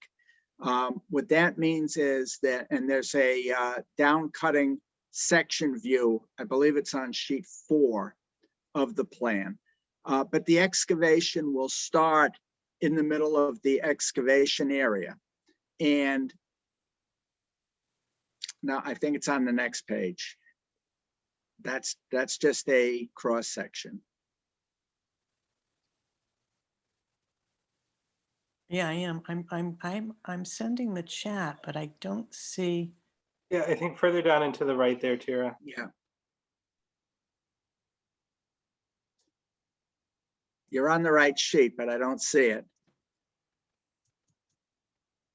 There it is. And then just There we go. Okay, so there it is. So it's a down cutting excavation method. And it's a wonderful methodology for conducting an earth product excavation operation in order to ensure that erosion and sediment is self-contained throughout the entire operation. So you start in the middle of the excavation and you cut down within the excavation so that you're entirely working within the exterior limits of the excavation, so that if there is any erosion, it falls back into the pond area until the final contouring as delineated on the site plan is achieved. Now, this excavation will be conducted with a long arm excavator. So the entire excavation will be conducted from the embankment along the outside of the excavation. As the application indicates, we are anticipating the removal of about 120,000 cubic yards of material. Based on Strategic Commercial Realty's needs, this excavation should be completed in about a 2-year period. So it is a very limited duration activity. If you go back to the site plan, you'll see that we have an existing gravel drive that enters the site from East Thompson Road. And then we're proposing to extend that along the westerly periphery of the site in order to access the location of the proposed single-family residence that is going to be constructed on this property. And there is already an end user for that residence. So the surface soil, the topsoil and subsoil that will be excavated will be utilized to level and stabilize the area around that dwelling house. If you look at the site plan, you'll see there are very limited areas in the excavation itself that are going to be above the final water elevation. So we don't need a lot of topsoil to stabilize those areas, but we do need that material to stabilize the area around the proposed dwelling house. We do have an emergency overflow on the easterly side of the proposed excavation, which will allow during periods of high flow water to flow back and forth either between the 5 Mile River and the pond, or if the pond becomes inundated, to outflow from the pond to the 5 Mile River. So that's a brief overview of the application itself. When we get through with the wetland process and we complete our presentation to the commission, I'll go through the permitting criteria, both in Article 5A, which are your specific earth product excavation requirements, as well as address the general evaluation for criteria for special permits that are contained in Section 3C of your regulations. With that, I'll entertain any questions that either the commission may have or your staff. Thank you, thank you, Attorney Heller. Any questions from members of the commission? Comments?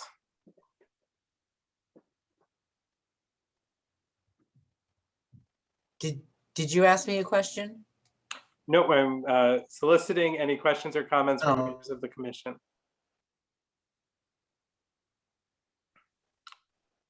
I will also then solicit questions or comments from the public at this time.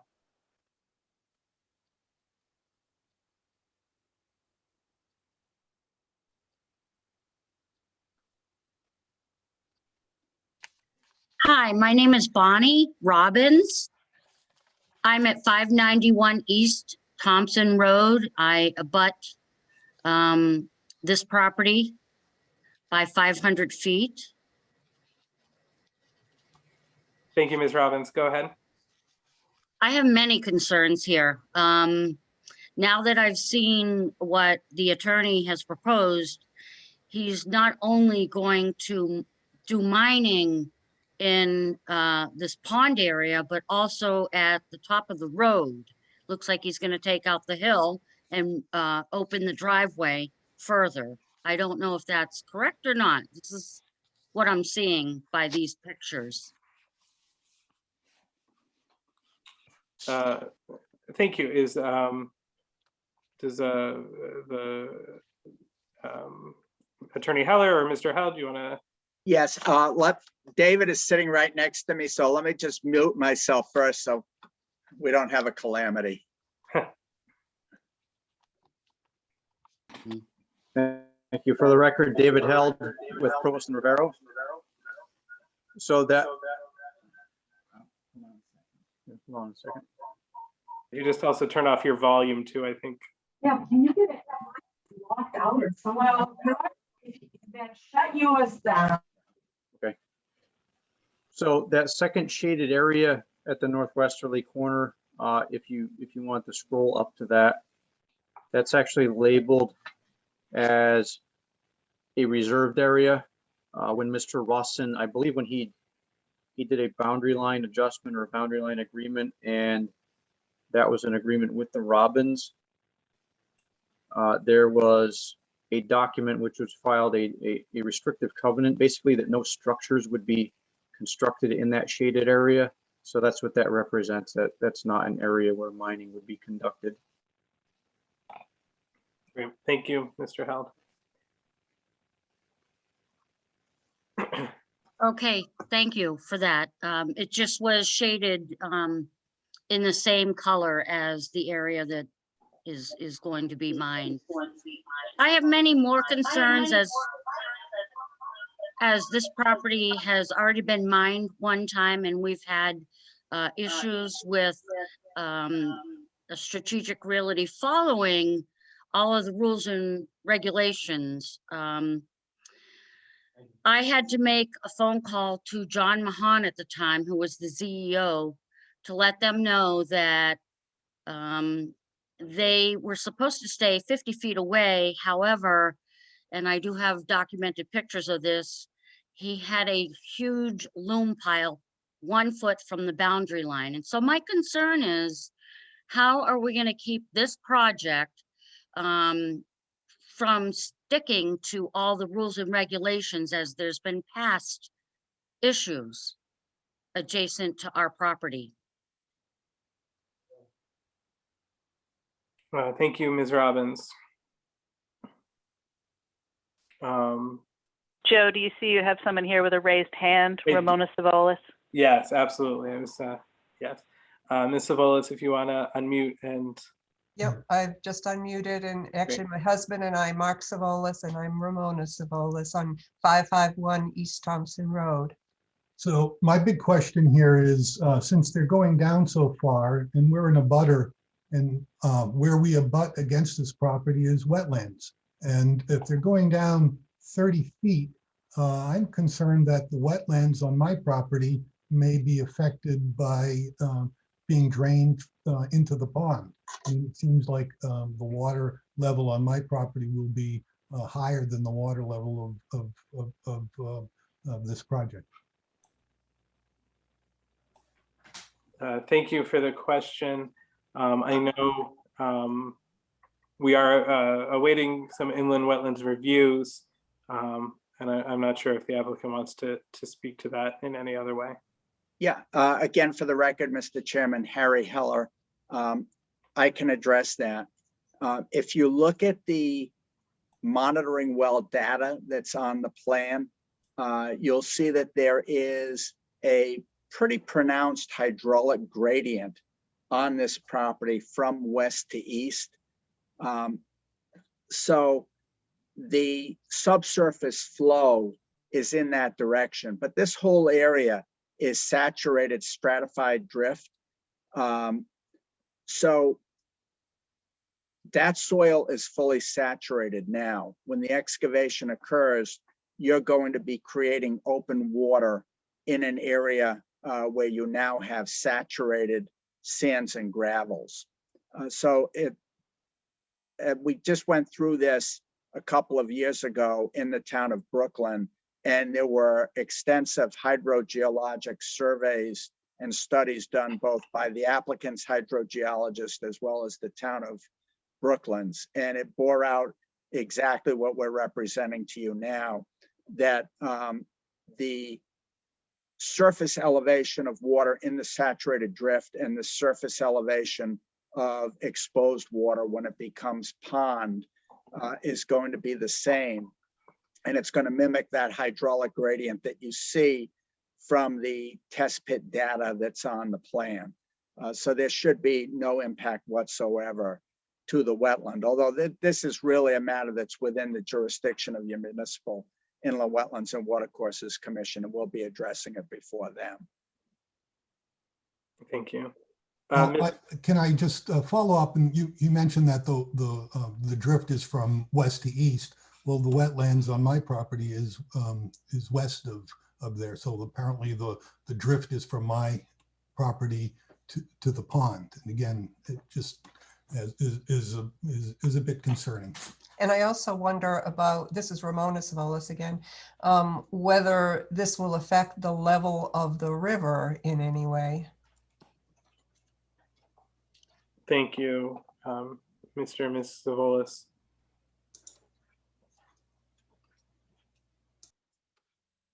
And again, for the record, Harry Heller, based on the studies that we've done in other locations, it should have no impact on the river because it's going to reach a hydraulic constant based upon the groundwater elevation as it is today. Thank you. Ms. Arsenal.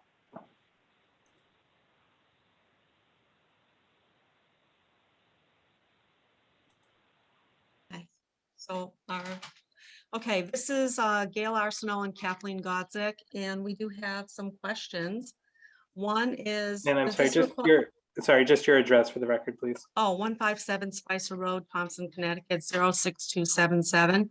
Thank you. And one of the questions, this is a pond. Now, does this require the Army Corps of Engineers to get involved? The answer to that is no, because we're not creating the pond in existing wetlands. Has that been officially determined since it's still under IWC review? Well, the IWC jurisdiction, again, for the record, Harry Heller, the IWC jurisdiction is different from Army Corps jurisdiction. Under the Connecticut Inland Wetlands and Watercourses Act, municipal wetlands and watercourses agencies are given statutory authority to regulate areas outside of wetlands and watercourses that may impact the resources within wetlands and watercourses. Under Army Corps jurisdiction, which is federal jurisdiction under the Clean Waters Act, there is no jurisdiction unless you're actually working in federally regulated wetlands. And federally regulated wetlands are sometimes coincident with, but sometimes not, state regulated wetlands because there are different criteria for delineating federal wetlands than there are from state wetlands. I would ask the PZC and C to vet that answer. The other thing is what is the reason for the pond?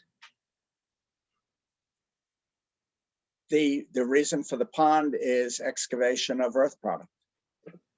So and the end purchaser of the property has requested the presence of the pond. On what basis? Is it agricultural? The basis is that that is up to the property owner. We represent strategic, not the purchaser of the property. So P and Z and C should find out why. I mean, why are you creating a 3-acre pond in this area? Next question is on the depth of the pond.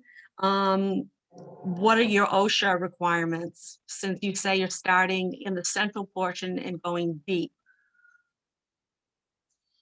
This is not under OSHA jurisdiction. It's under MSHA jurisdiction.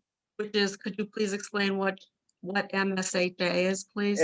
It's the mining industry equivalent of OSHA.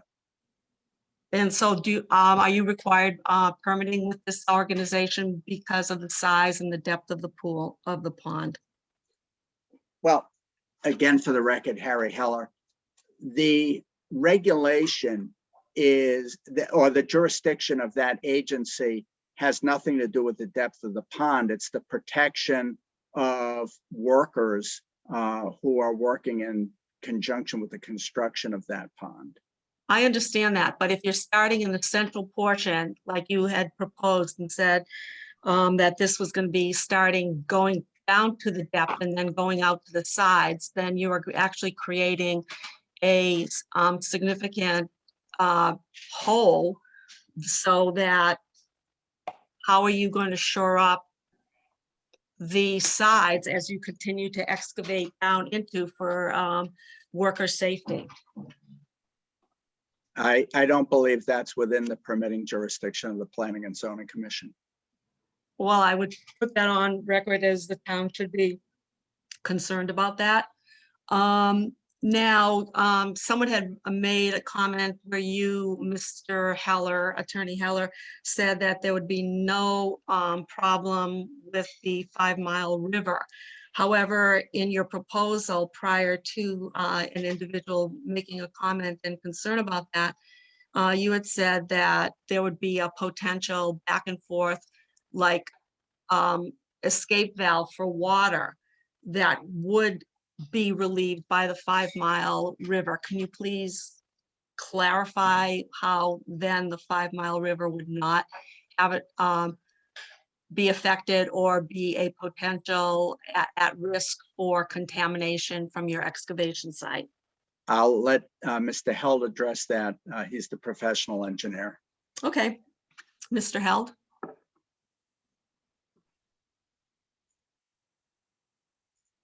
Thank you. For the record again, David Held with Provost and Rivero.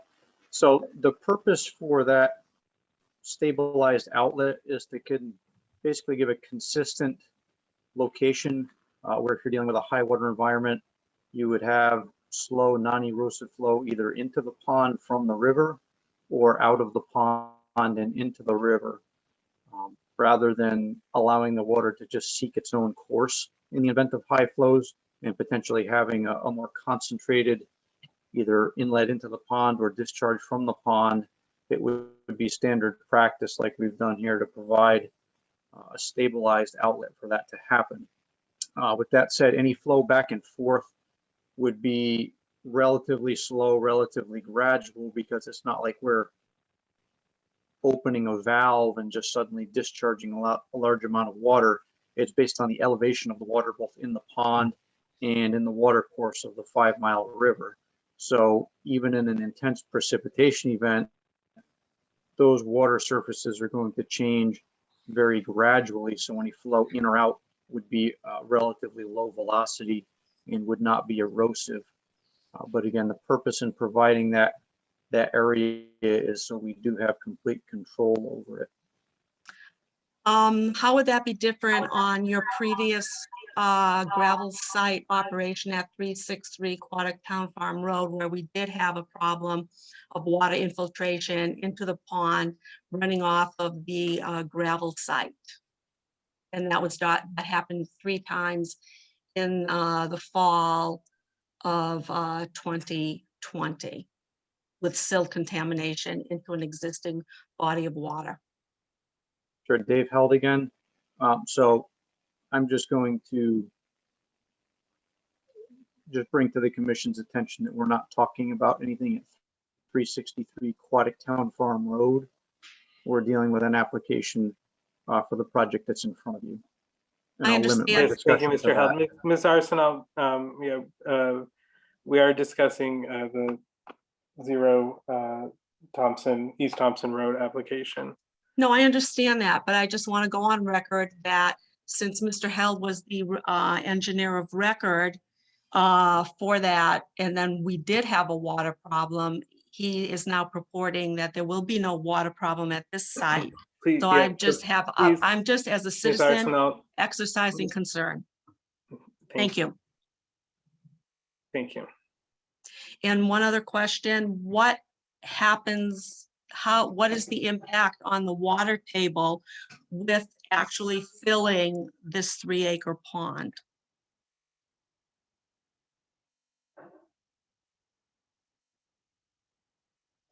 I guess I'm confused when you say filling.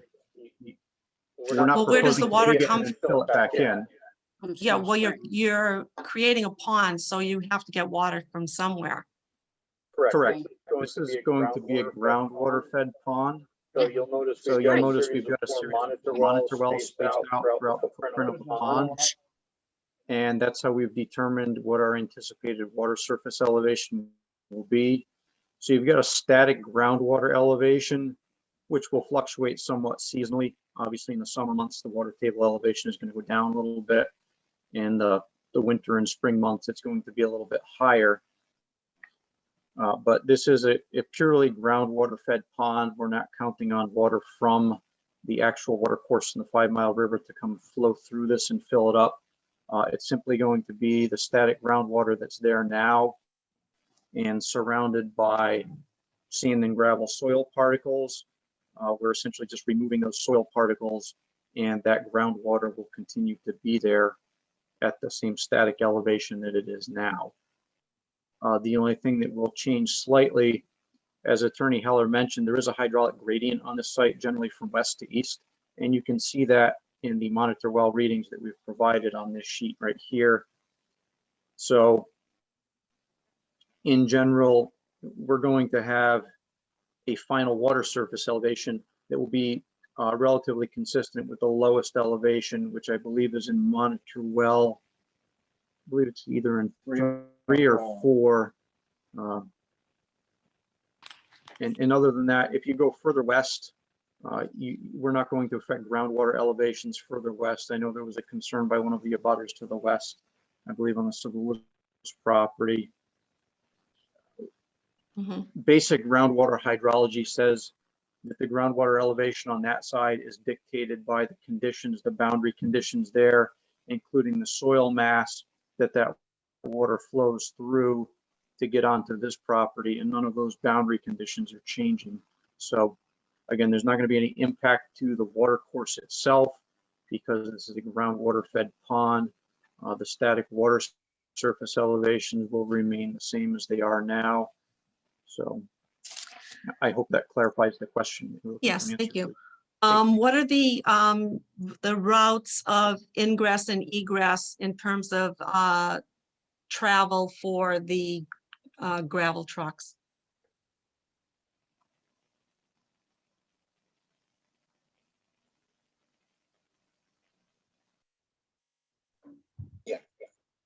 Okay, so the trucks are basically using the existing gravel driveway for the vast majority of this excavation. When the excavation is nearing the westerly limits, that's when that new driveway would be constructed, which would also serve the proposed house that's being constructed on this property. So trucks would go out that existing gravel driveway and then down East Thompson Road. I think they would be going down. If the commission has strong feelings one way or the other, it's sort of immaterial to the applicant whether you would desire them to turn right or desire them to turn left. Ultimately, they're going to end up going down Aquatic Town Farm Road into Putnam, and this material would be processed at the Rawson Materials plant on Munyon Road in Putnam. Oh, I guess I'm a little confused. So then they're coming out of East Thompson, they're going on to Quantic Town Farm Road, is that correct? Onto New Road and then Quantic Town Farm Road? Is that correct? Yeah, and if the Again, if the commission has strong preferences preferences or feelings, I think I think there there are are options there that would not be of huge effect to the applicant if you want it one way or the other. So that has not been determined then at this point. again, for the record, Harry Heller, can you hear me, Mr. Chairman? Yes, Attorney Heller. I don't think we should get into a back and forth discussion here. Questions should be posed through the chair. And if the chair requests a response, we'll be glad to respond. That's no problem. So has the question still stands? Has the ingress and egress been determined at this point for this project? Chair. As Mr. Held indicated, depending on the commission's recommendation or conditions, will determine that. And the other thing with Chair, before this is my last comment, in the future, since this hearing is going to get continued on into another time period, could plans be available to the public via the ZEO's office at least 5 days prior to the hearing, so that all the people in the town of Thompson who do want to come in and look at this and review this have the time? That would be just a greatly appreciated courtesy. And thank you, Ms. Arsenault. thank you. Anything else from the commission? I have another question. Mr. Savolas. Yes, I'm still unclear about where the water will be coming from. Mr. Held was not clear to me. What Mr. Held said was unclear to me. He said that the water is already there, yet they're removing 120,000 cubic yards of gravel. I'm not sure how 120,000 cubic yards of gravel removed from that area won't affect the water around that. It clearly, that water isn't there when they remove that, since they're removing it. Mr. Held, do you want to speak to that? This is, again, for the record, Harry Heller. Let me try to put it in terms that everyone can understand, because most of us are not engineers. That soil is, or that sand and gravel is totally saturated now, as evidenced by the groundwater monitoring wells that have been installed by Provost and Rivera. So the water is there already. When you take the sand and gravels out, that static water level, which is not on this site, but it's a broad-based static water level, is going to maintain as those soils and sand and gravel are taken out of the site. So it's not, you're not taking the water out. The water is there already, and it's a static water level that exists in the ground as it's constituted today. Thank you, Attorney Heller. With the understanding that we are still awaiting the word from the inland wetlands, and the intention is to continue this public hearing to our next meeting, and recognizing the hour. If no commissioners have any comments or questions or concerns, I would suggest continuing the public hearing to next month at this time. Mr. Chairman, John Rice. Mr. Rice? Isn't it the potential is there that we could review this and accept it upon the approval of the inland wetlands? That possibility Isn't exists as that an well. option? That is an option for the commission, right? Yes. Okay, thank you. I still have concerns. Ms. Robbins? Yes, right now, I believe the building permit for the house has been approved. And then, there is a can, which is, I'll explain, it looks like, you know, it's on the back of a tractor trailer truck, but you store stuff in it, sit it on the ground. Storage trailer. Yeah, what's that? Storage trailer. Yeah, storage trailer. There's also a travel trailer there. A generator, grills.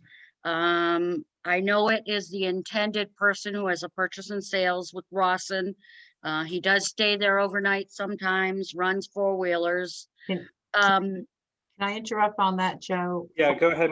It's Ms. Dunn? considered a construction trailer and it's something that we approved in the new zoning, amended zoning regulations. Thank you, Ms. Dunn.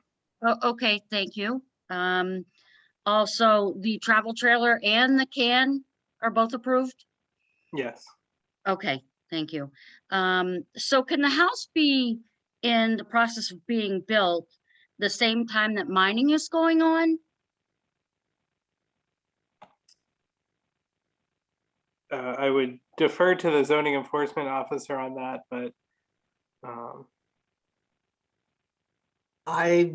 this is the first Joe, time. wouldn't that be a building permit or stuff? What, I'm not sure I see the connection with this gravel application. Well, I know of her concerns, but that's nothing that we should be discussing tonight. If she has a Correct. concern with a building going on or something, then go to the building department or to see somebody. But not. I agree, and both wetlands and zoning signed off on it, thank you. the building permit. The building permit. Yeah. So is that a yes, that two can happen at the same time? Well, Mr. Chairman, Mr. Lanky? this is for the ZEO. When you signed off on the building permit, the vicinity of the building that's gonna be built is X amount of feet or more than X amount of feet away from the construction of the pond? Because Well, that will have no effect.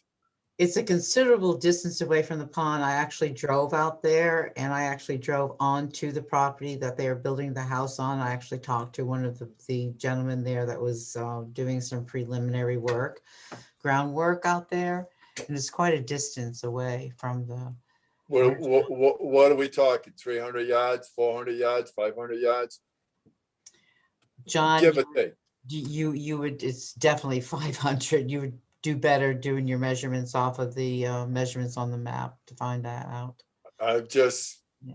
you know, I mean, that's something that, you know, I can look at a map all day and I can almost tell you 500 yards. That's quite a bit of distance to play with. So you won't have any groundwater effect between the construction of the building or the pond. But that's me being in the industry for so long. I know that, but. Thank you, Mr. Lanky.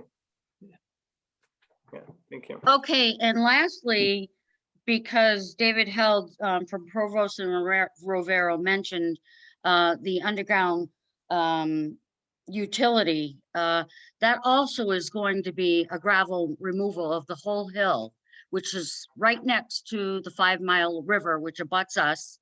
And I have a lot of concerns with that as well. And I'm only mentioning it because David Held mentioned it. And I know it's not part of this application, but I thought I would just bring that up. Thank you. The commission is limited to items on this application. Okay. Okay, and then I guess lastly is nobody really responded to my last mention of the mining company not adhering? How do we know they're not going to be doing something they're not supposed to be doing? Like I had to address. I'm not, the police out here.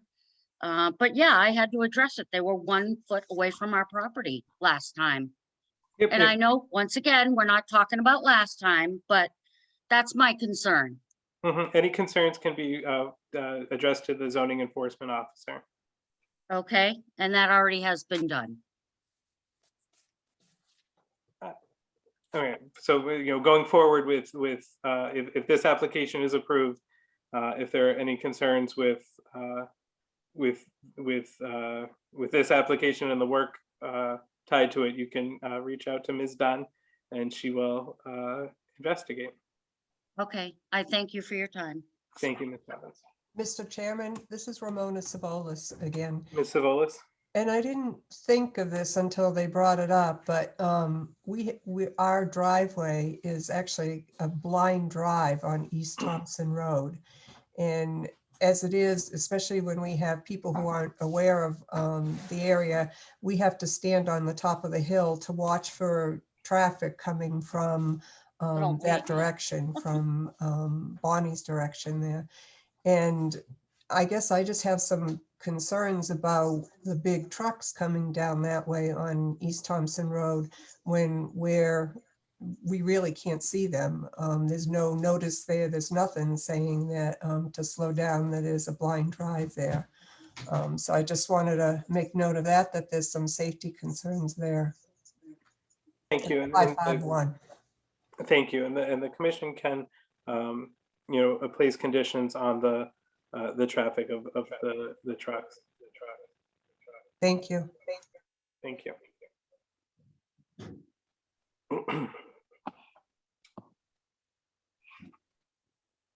Okay, members of the commission.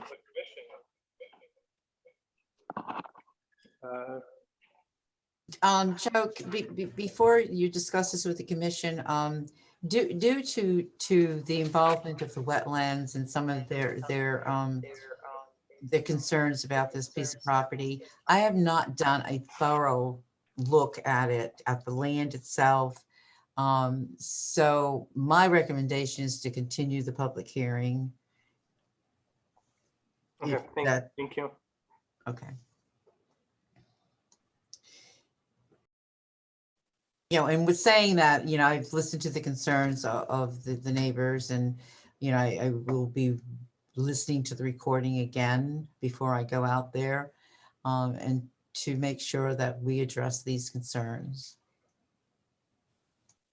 Thank you. Members of the commission, what is your pleasure?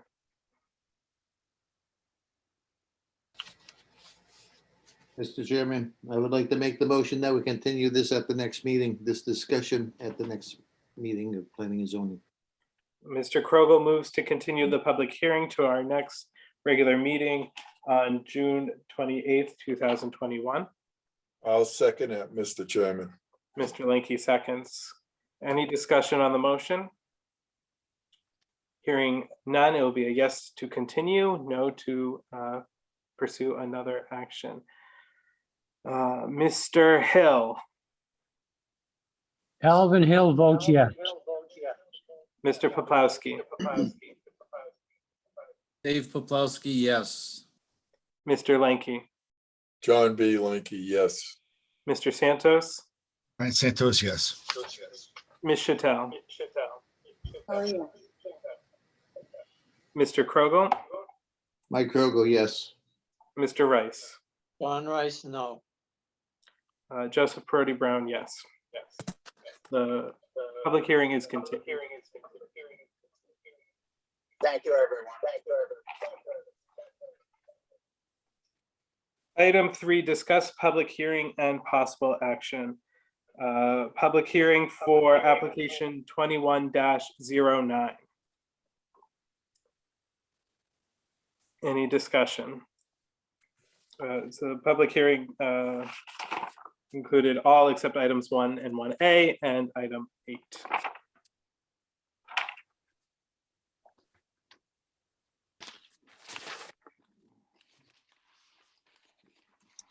Which application is that, sir? Yeah. What was That's that, a Joe? 2109, I'm sorry, the amendments to the regulations.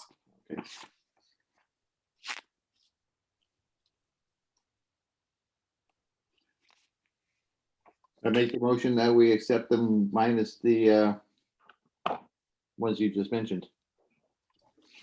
Motion has been made to approve application 21-09 as amended. Is there a second to that motion? I'll second. Mr. Santos seconds. Any discussion on the motion? We got a meeting. Oh, I'm sorry. Okay. It'll be done. So does that mention in the, Well, it'll be done. in the motion that we're not approving those items? Yeah, the motion is the application as amended. So without items 1, 1A, and 8. Okay, I didn't hear Mr. Krogel say that, that's all.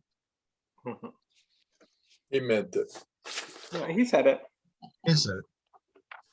I'd say with help, yes. Yeah. Any further discussion? Hearing none, yes, we'll approve the application as amended. No, will deny.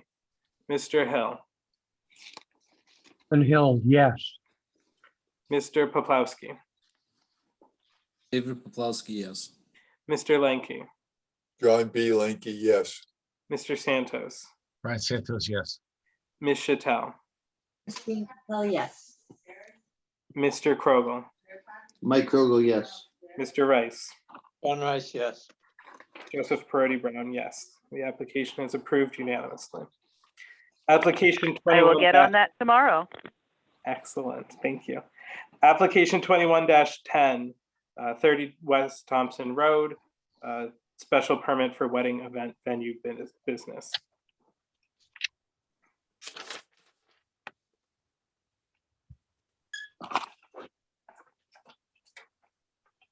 Discussion is open.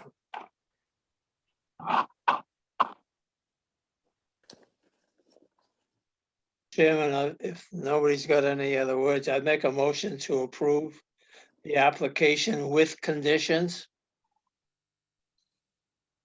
Okay, and what are those conditions? The conditions that there'll be no parking on the West Thompson Road. There'll be with the town, request to the town to put up signs along West Thompson Road and paint a crosswalk.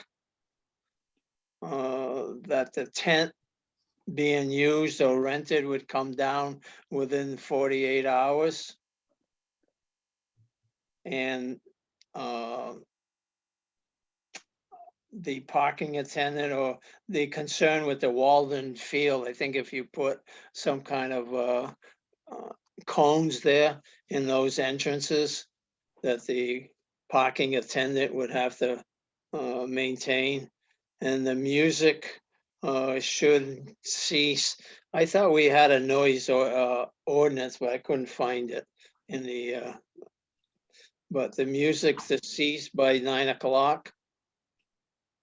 9 and 9:30, it's up to the commission. I think 9:30 is okay with me.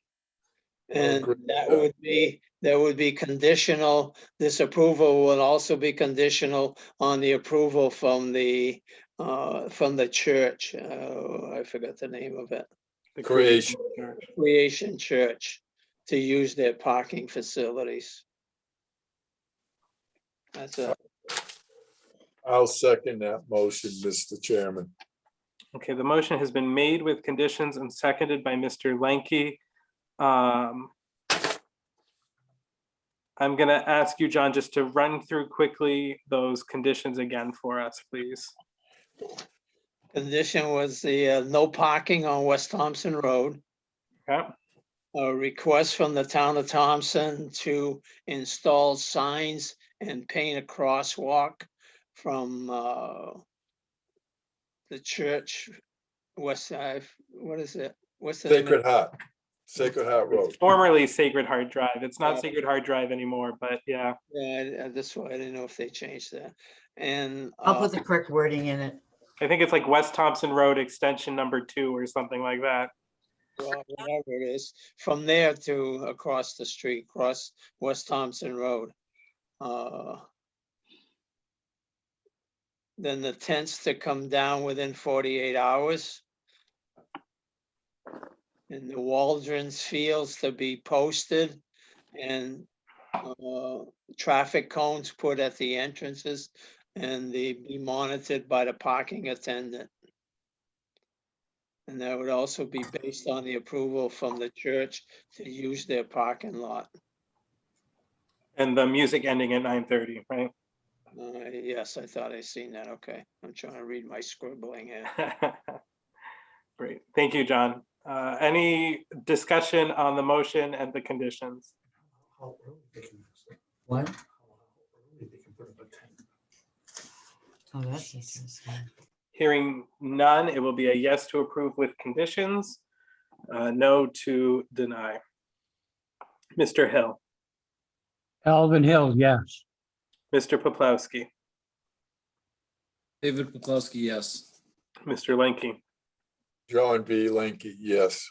Mr. Santos, Brian Santos, yes. Ms. Chattel, Christine Chacon, yes.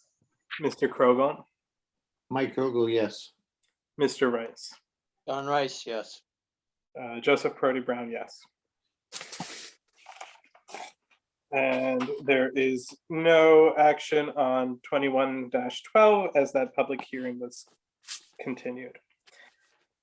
Item 4, approve minutes. April 26, 2021, regular meeting minutes.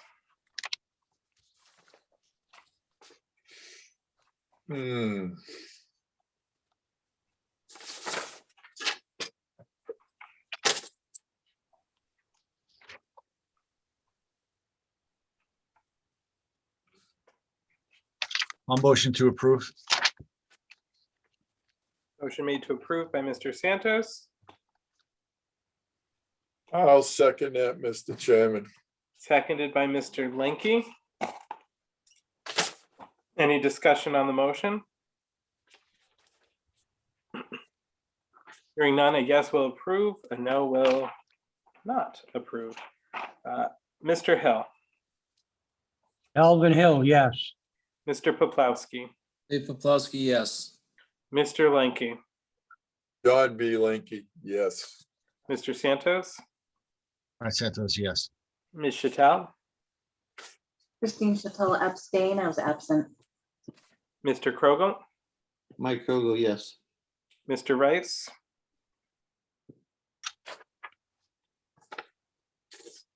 still on mute, John.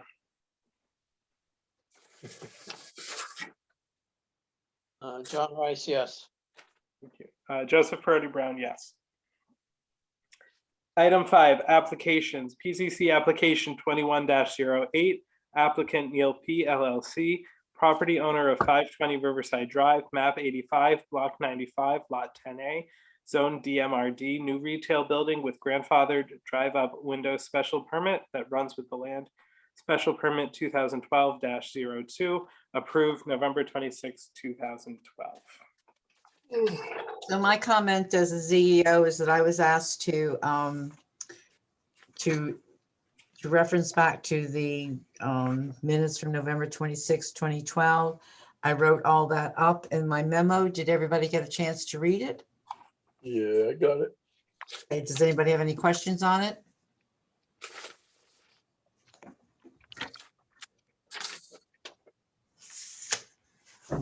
I copied everything that was referred to a drive-in window, drive-up window, drive-up, whatever, drive-through, yeah, drive-up window.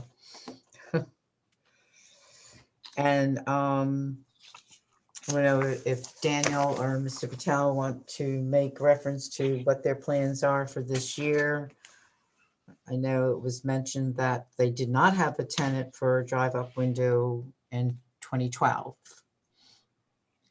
At that time, not saying that they weren't going to, but at that time. So if you want to talk to them or if they want to talk to you, the floor is open. Yeah, certainly. Right, Mr. Joe? Luchette? Thank you, everyone. Daniel Blanchette, J&D Civil Engineers again. I'm here tonight on behalf of my client, the applicant Thompson Liquor. He owns a current store at 520 Riverside Drive on Route 12, the Thompson Plaza, and he has an expansion that he has in mind he'd like to get your approval for. Now, this project is very similar to something that was previously approved in 2012 with a special permit. At that time, a drive-up window was approved. With the latest revision to the zoning, drive-up windows are not allowed. However, it's my understanding that he has effectively been grandfathered into this drive-through window. At the moment, he doesn't have exact plans to use a drive-through window. It might never come to fruition, but as a businessman, he'd like to keep his options open. And so for the time being, our site plan does include a potential drive-through window. Now, this site has an existing 5,000 square foot building with about 35 parking spaces. We're proposing to add a second detached building that's 7,200 square feet with about 51 spaces. Most of that space will be utilized by the liquor store because we'll be able to provide better loading, a separate redemption door. And so, basically my client has outgrown his current spot and is hoping to expand to this new building. In addition, he would like to hopefully have a tenant that may or may not need a drive-through window. The site is on water and sewer. It does have good pedestrian access with the sidewalks along Route 12. We have submitted a low impact development checklist. For drainage, we have bioretention areas proposed in the parking lot. We have 3 areas for infiltration. And actually, when we compare this to the 2012 site plan, there's slightly less impervious area. So I think that's a nice improvement. We did get approval in early May from the Wetlands Commission. We have received CONDOT approval. They sent us a letter asking for a couple minor revisions. It was mostly administrative, and so we're not expecting further DOT approval at this time. Okay, can I interrupt you there, Daniel? Now, the information that Janet sent me was we've addressed all of CONDOT's comments, and you won't hear back from them for a while because they're so backed up in their reviews. So how does her comment answer to me on CONDOT's not approving it yet? How does that fit in what you're saying right now? Yeah, so if you look at CONDOT's actual letter, the first condition is proof of town approval must be submitted. So at this point, the DOT, I don't think, can take further action or issue any other letters without, again, some sort of approval from a zoning or building department. But like I said, they did review our plan. They provided us with 4 comments. The first one I said was town approval. The second one has to do with a drainage manhole that they want to formalize. They want us to update the detail for our ADA sidewalks. And they want our signs to be mounted on a breakaway post. And so those were their only comments. And we've incorporated those into the latest site plan. Okay, but so you don't actually have their approval yet? No, the letter dated April 14th is the only approval that I'm going to be able to submit to the Planning and Zoning Commission. Okay, and they've got that copy of the letter last month? Yes. Okay. I'll leave it up to the zoning commission the members to ask more questions on that.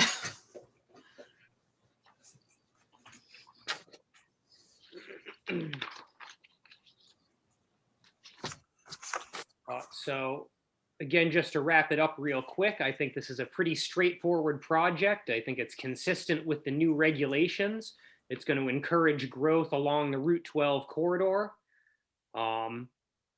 And I think, again, I could touch more on the drive-through window. I know the town has contacted their attorney for that. I think Cindy might have distributed some correspondence to you. But otherwise, I'll open it up to any questions. Thank you, Mr. Blanchett.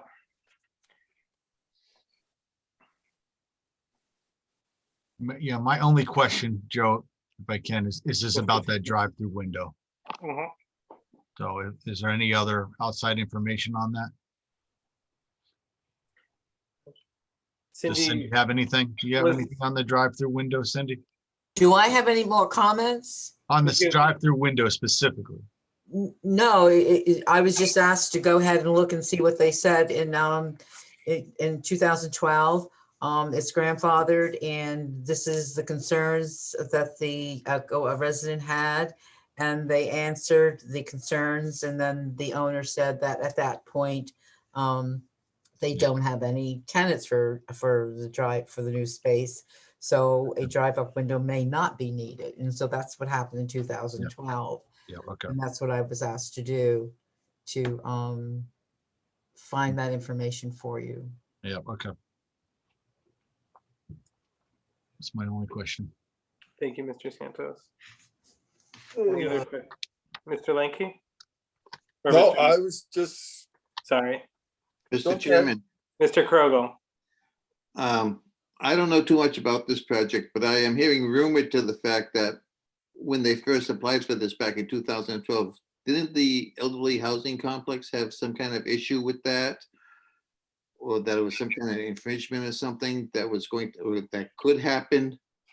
I don't know if it's because of the drive-up window and lights going into window, drive-up window with lights from the automobiles going into windows of residences or whatever. But have you heard anything about this, or maybe John? Well, if you had read, in reading my memo, Well, I did read that. but okay, so that was the concern. That was the concern. I think that was a neighbor across the street, though, if I'm not mistaken. Okay. Yes, I did read that about when they Okay. were coming out of the driveway. Yeah. Yes. It was Mr. Gosher that had a concern about the lights coming out. Okay, but there was nothing with the elderly complex? Didn't see that in the minutes. No, okay. I was just hearing that from somebody in conversation, so. Thank you, That's my only comment, thank you. Mr. Chair, Mr. Poplawski. question for Daniel. On the plans that were submitted, the dumpster was in the front of the building. Was there any consideration to the dumpster being moved to the back? I know in the last meeting I mentioned about the fence, the daycare fence, and that was not in use any longer. But just wondering, the plans had the dumpster fenced off, but it was in the front of the building. The plans in front of me show the dumpster being at behind the buildings. Okay. Yeah, when you enter the site, the dumpsters will be located straight back. I don't know if possibly Tira or Cindy could pull up a copy of the site plan on the screen. I was looking for it, Daniel, and I do not find the copy of the plan, at least not easily to hand. You are still enabled to share if you have it. No. I'm sorry, I don't have a PDF available. No, not at the moment. All right, let me go back into some of my other files and see if I can find it in an older location. So Yes. what did you want on the site plan? What did you want to know? The plans I have that are revised May 28th do show the dumpster fenced in and at the rear of the buildings. Yeah, I don't have last month's plans right at my fingertips right Yeah, you know, I see it too as well, right? I see a fenced dumpster pad. Yeah, exactly like Mr. Blanchett said, you head straight in, right towards them, but they are on the back side of the building. Okay. And this is the one from last month. Thank you.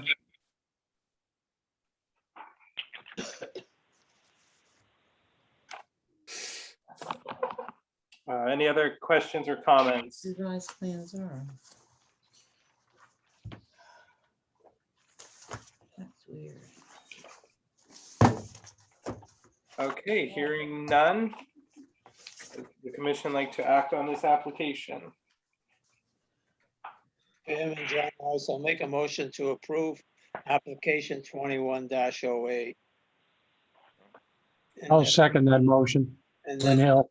and that the drive-in, drive-up window will be grandfathered per. Lost it. As, I lost my computer, keeps going up, so, sorry. To approve of application 2108 with the drive-up window being grandfathered in as approved on the, whatever meeting this was. November 26, 2012. Yes, okay, I try and turn the page. Yes, that's my motion, sir. Okay, and Mr. Hill, do you second that motion? Yes, Okay, the motion has been made to approve application 21-08 with the drive-up window grandfathered per the approval of November 26, 2012, and seconded. Any discussion on the motion?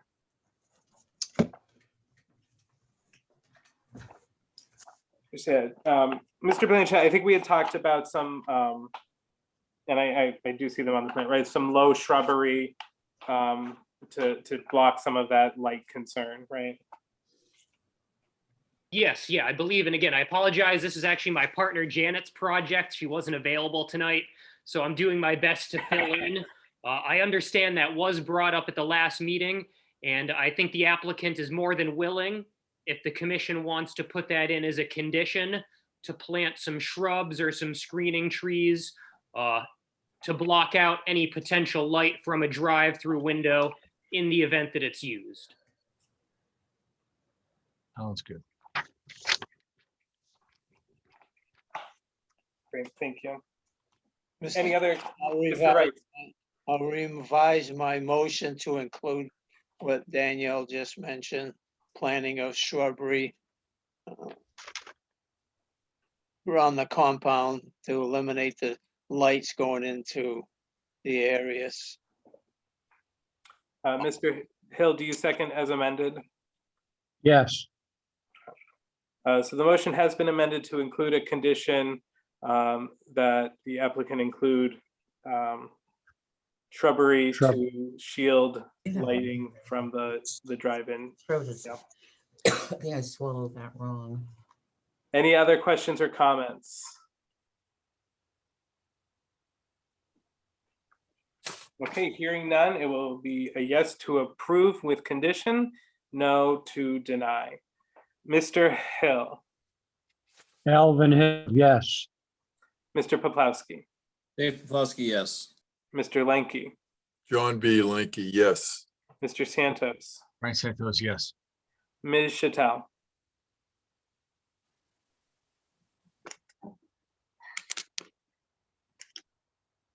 Oh, sorry, we actually lost you, Christine. I didn't hear that.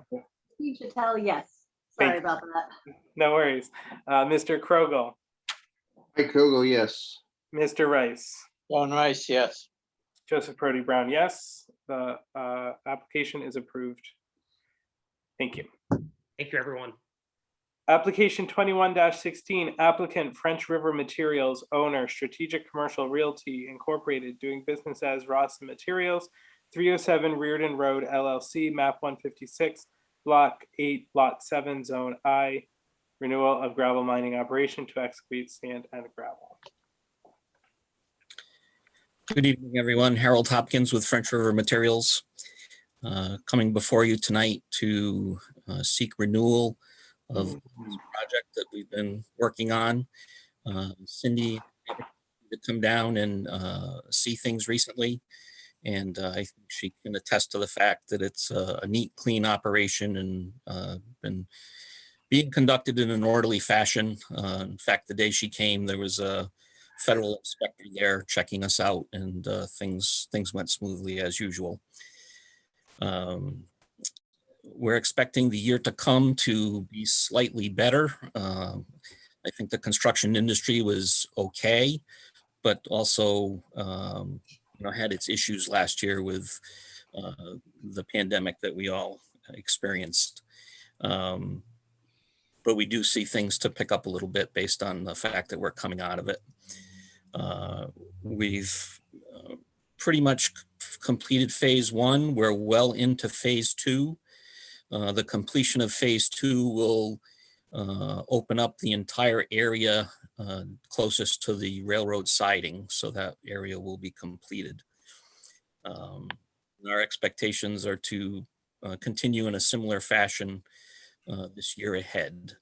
And certainly if you have any questions, be happy to answer them. Chairman, I have a question for Mr. Hopkins. Mr. Hill? Harold, are you moving more and more material from the rail siding, or are we going to see less traffic with trucks? So this past year, the rail traffic was down quite a bit. I think a lot of our materials that go by rail go into the Long Island and New York City area, and they experienced quite a reduction in construction type activity this past year. We just started shipping some again. I was just notified that there are 10 cars coming in any day now. So that's 50 truckloads that'll be going out by rail here in the next week or two. Thank you. You're welcome. Any other questions? Just out of curiosity, Mr. Hopkins, I know, or I think I remember some of this blast information was sent to neighbors in the area who had expressed concerns. Are there people who are still requesting that information or still receiving that information? There's one individual that asks for it, yes. Great, thank you.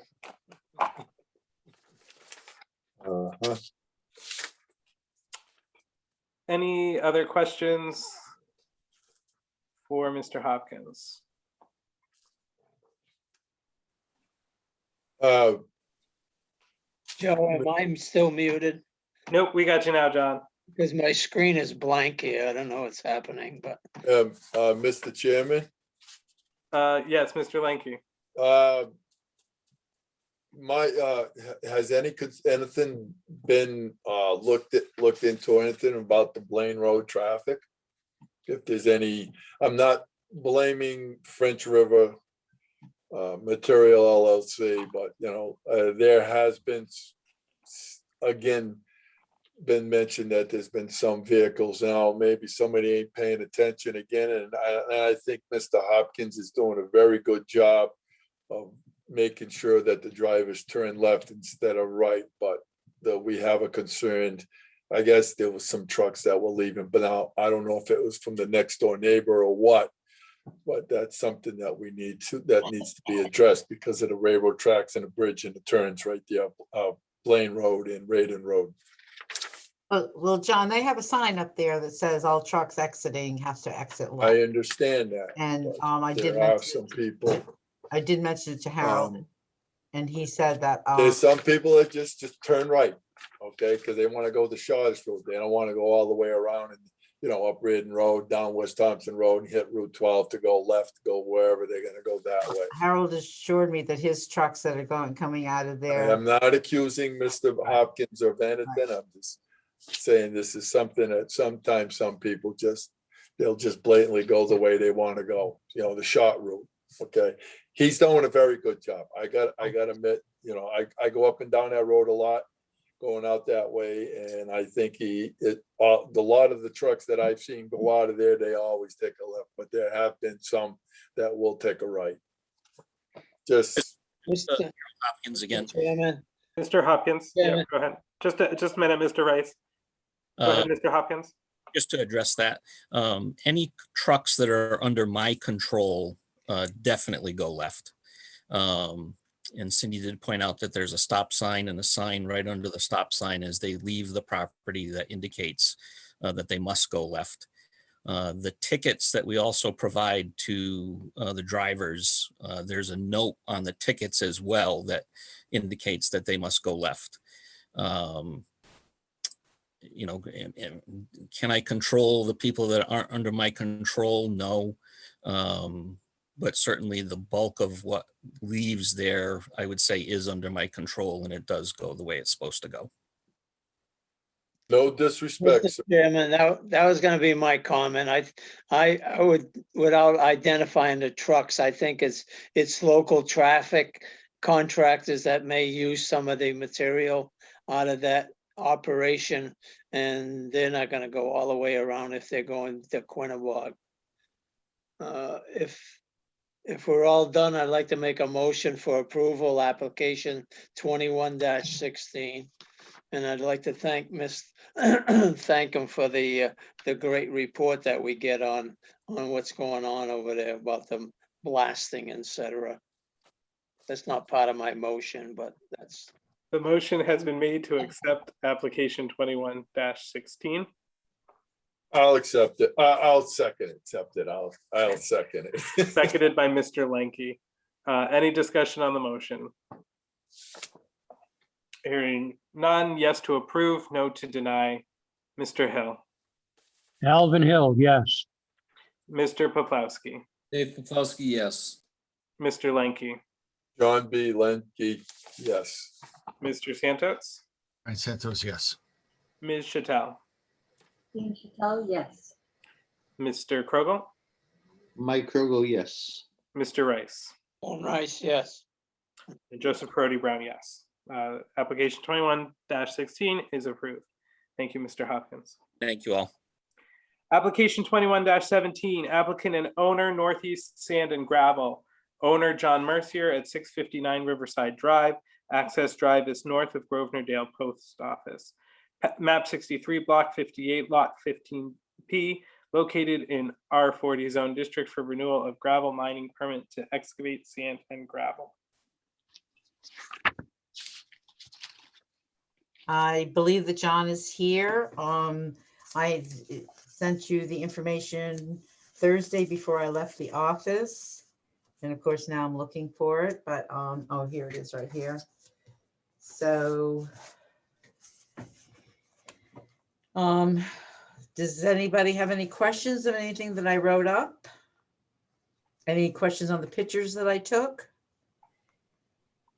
Cindy, do you have I didn't see get a site plan of what's going on?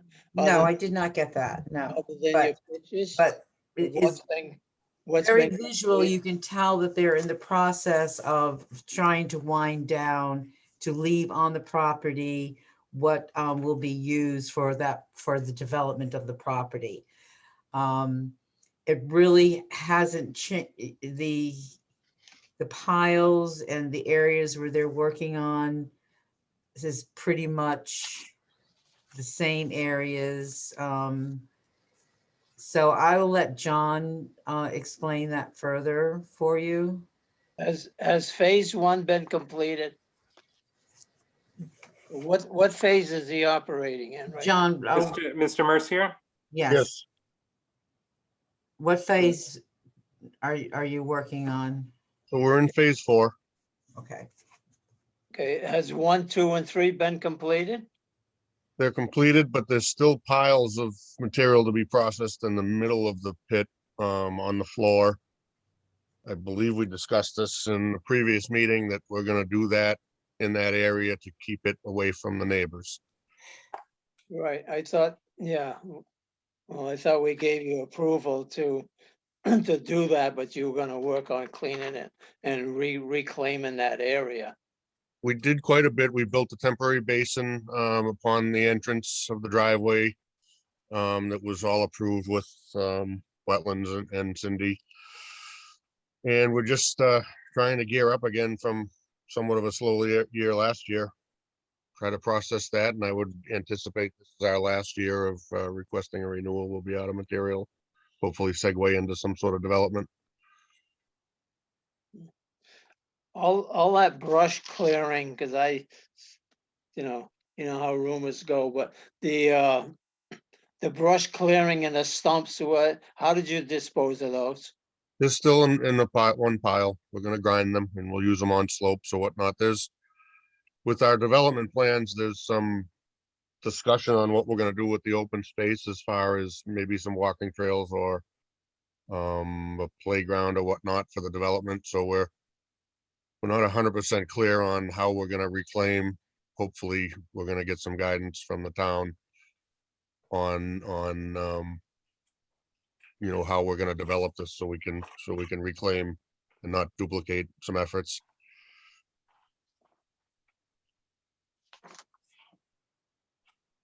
That's all I have, Mr. Chairman. Thank you. Thank you, Mr. Rice. Any other questions? Mr. Chairman? Yes. Yes. I'm of the understanding about the sewer hookup here.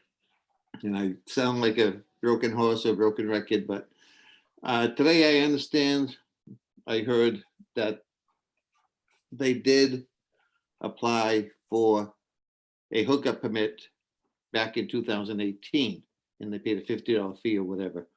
But I still say that they are in arrears because the hookup fee itself has never been paid. And I still have issues with people who are not in compliance. Now, if I am wrong, I apologize profusely here, but is there any way we could get a copy of the check of the hookup fee or something contingent upon approval of this permit? Because I just think everyone has to be in compliance before things go forward. I'm sorry. Thank you, Mr. Krogel.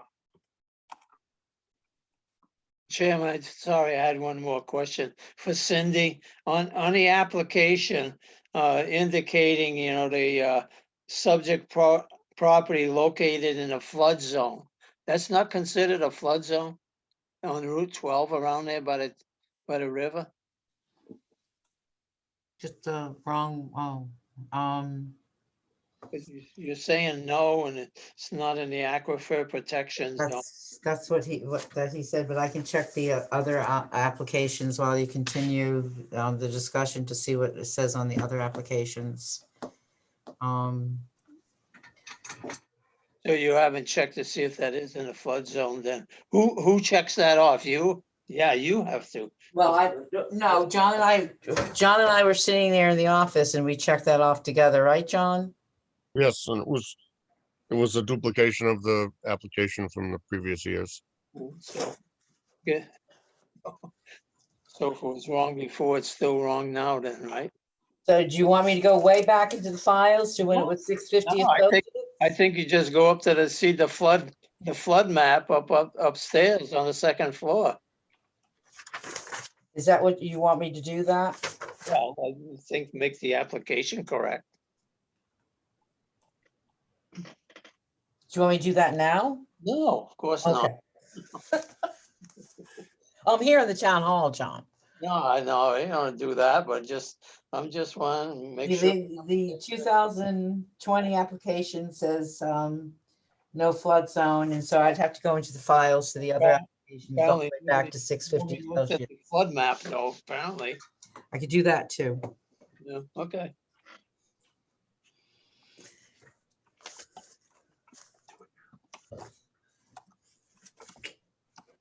Okay, any other questions for the applicant or for Ms. Dunn?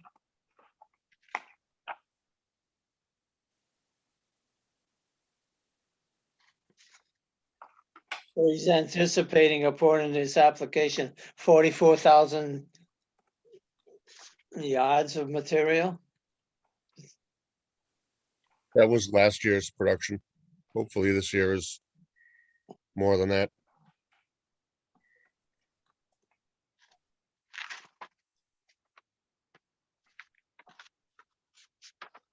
So you're paying on last year's amount of material you're taking out. That's different. All right.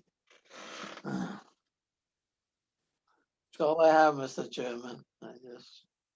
Thank you. Anyone else? Any other questions? Jesus.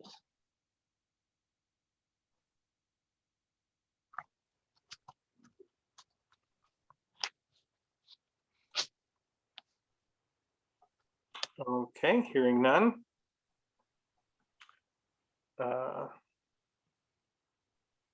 What action would the commission like to take on application 21-17? Mr. Chairman, Mr. Krogel, I would like to make the motion that we approve the application subject to all fees being paid in full.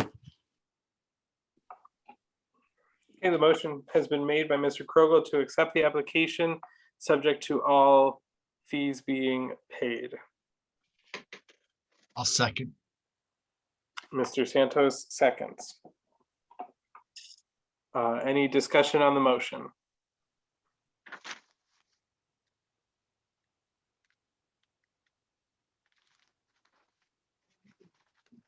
Okay, hearing. The only question I have on that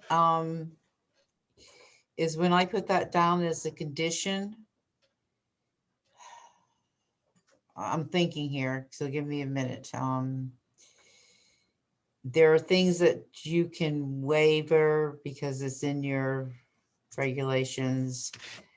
I guess what I'm saying is, all right, no, I don't have a question. Okay, sorry. I'm just No worries. thinking here. Appreciate it. Any other further discussion? So is it my understanding, Joe, that this application is not approved until all fees have been paid? Correct. Okay. Any other questions or discussion?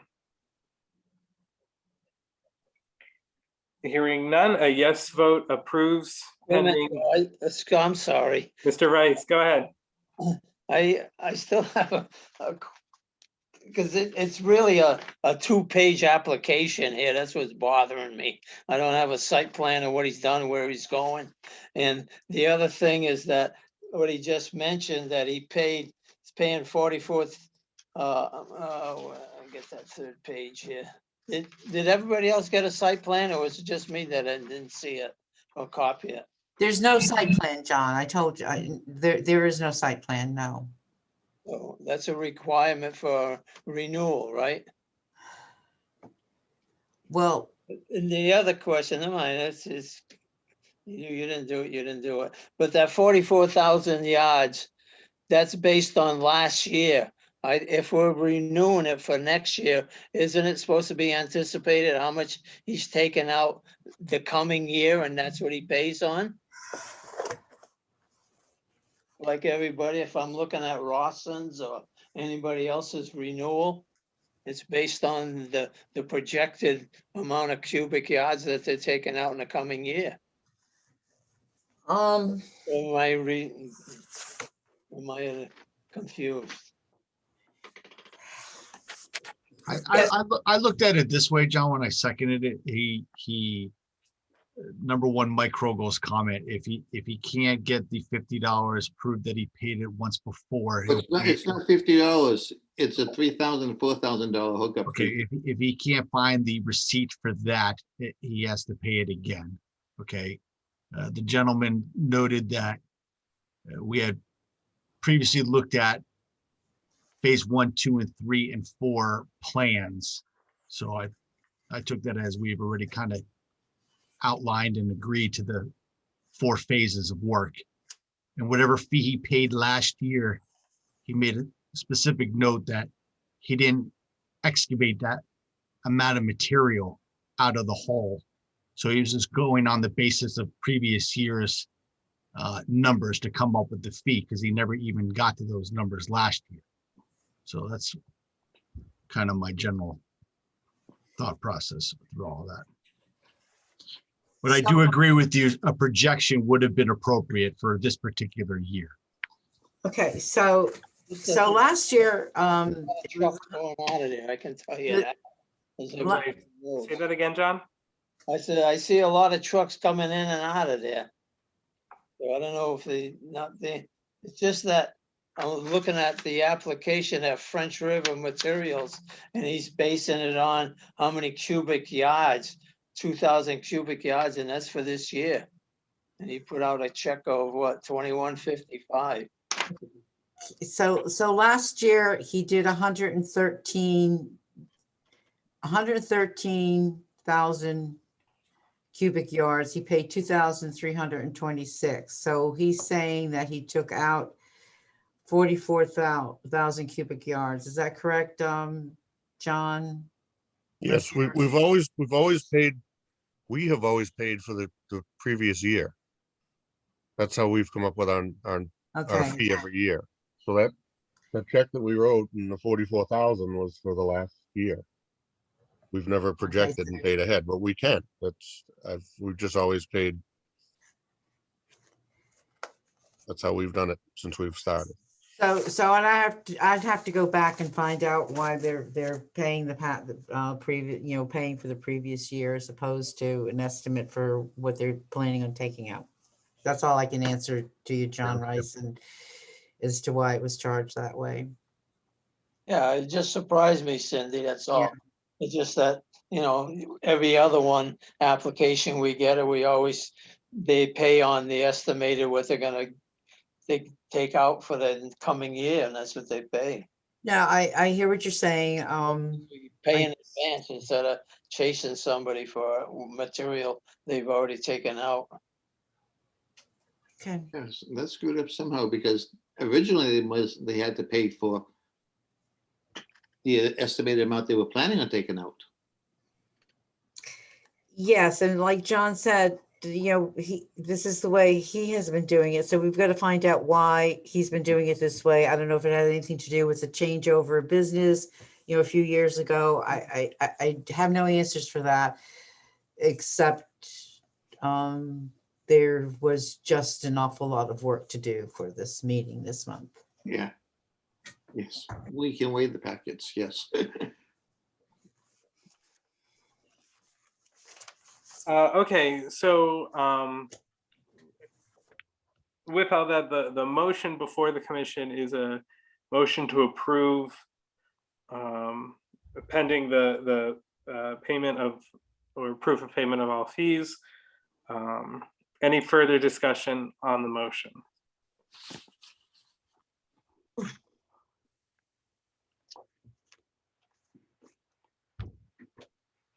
Okay, hearing none, a yes will approve pending proof of payment of all fees.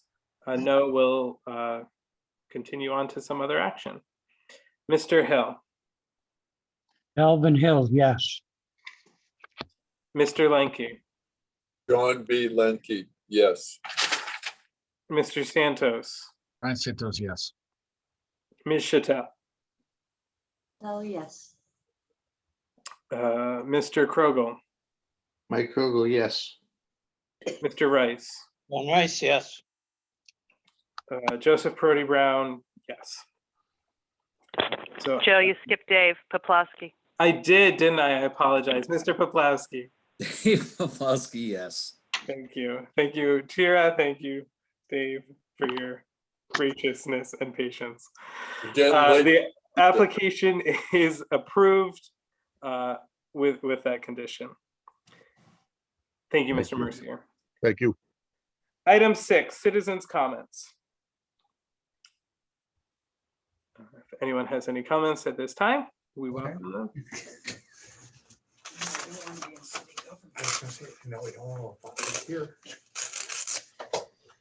Okay, hearing and seeing. Actually, none. Yes. I'm sorry, this is No. Bonnie Robbins. You Yeah, and if you- continued our meeting until June 28th, and I happen to be out of the country at that time. How can I propose any concerns that I have?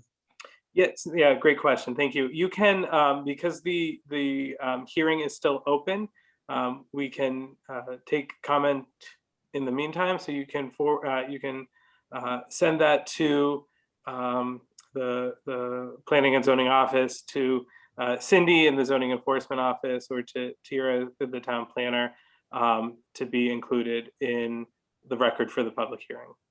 Okay, I thank you very much again. So appreciated. Thank you. Have a good night. Thank you. You too. And you don't have to leave yet. I said have a good night as if I was kicking you out of the meeting. Any other citizens' comments? Okay, hearing none. Item 6, reports of officers and staff. Planners report, Ms. Penn-Gessick. Yeah, just a couple things. We had mentioned, or we had briefly discussed in our last special meeting on the subdivision regulations, moving to 2 meetings a month. I would like to do that starting in June. I know everybody loves my doodle polls, so I will send one out tomorrow, and I guess I'll just take the top 2 dates, and I'll make it for the whole month of June. So you can choose that way. And if any of you have not yet taken the affordable housing survey, that is online. You can find that on the town website. I think it was reposted earlier today on the Facebook page. You know, there's a QR code, or you can connect through SurveyMonkey. That is open through Monday, which is Memorial Day, but we did agree to leave it up for the entire month of May before we move on with the next step in that project. And then the only other thing, and I think you'll all share, you know, how sad we were to lose Carolyn. She was it was a tremendous loss, not just in terms of a colleague, but she was a wonderful person. And I just feel like the commission should acknowledge her. And she wasn't the staff member for this commission, but I think you'd all agree her work was absolutely invaluable. And I miss her very much. So that's what I got. Thank you. Thank you very much, Tira.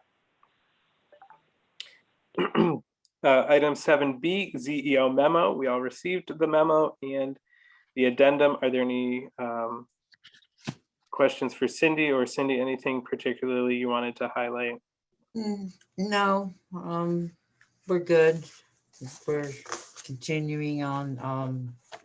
Many things are in the old business, so we'll discuss it in new business. Okay. Oh, did I? Oh, yeah, I was up. And make sure. No, we heard you. Yeah, you were good. Okay. Item 7C, Town of Thompson budget reports, May 2021. Mr. Rice. Yes, everybody received it. We expended 75% of the budget, but we should be getting a new one comes July 1st. Excellent, thank you. Item 8, correspondence. Any questions or comments on the 4 pieces of correspondence we received? Okay, hearing none. Item 9, signing of Mylar, none. Item 10, old business, Brickyard Road bonding. As I said in my report, I did talk to Brian, and he stated that last month he was working and leveling the back of the property, and now he's in the process of reclaiming and will leave an open space in the pit area for farmers' vehicles and equipment. And he said the reclamation will be finished by the week of June 18th. And that's 1 week before the ZBA the P&Z meeting. And then I will go and inspect it. It's going to be pretty tight because I'm coming back from vacation on that day. So I'll be gone for 10 days out of the office here. So I'll do my best to get out there before the meeting. All right, thank you, Cindy. Item 10B, paintball activity 11 Hagstrom Road. So I sent out the, as you know, I sent out the cease and desist letter, and Sunday, May 2nd, I received 2 photos. They were conducting paintball activities. Monday, May 10th, I had a conversation with Ms. Stone, and she had not decided if she was going to apply for NLE permit. Her reasoning is that she's not a business, as she took down her Facebook page, and she's in the process of pulling her LLC with the state of Connecticut. And she once again emphasizes this is a hobby, and she does not receive revenue from the hobby. I told her I would look into amended regulations to see if that activity qualifies for family hobby. There's nothing in there that addresses that. And Saturday, May 15th, received a video of paintball activity occurring. Sunday, May 16th, received a complaint per phone that there are about 12 cars of location and paintball activity occurring. The decision that I've made is that she has till May 30th to appeal to the ZBA. I've not gotten an application.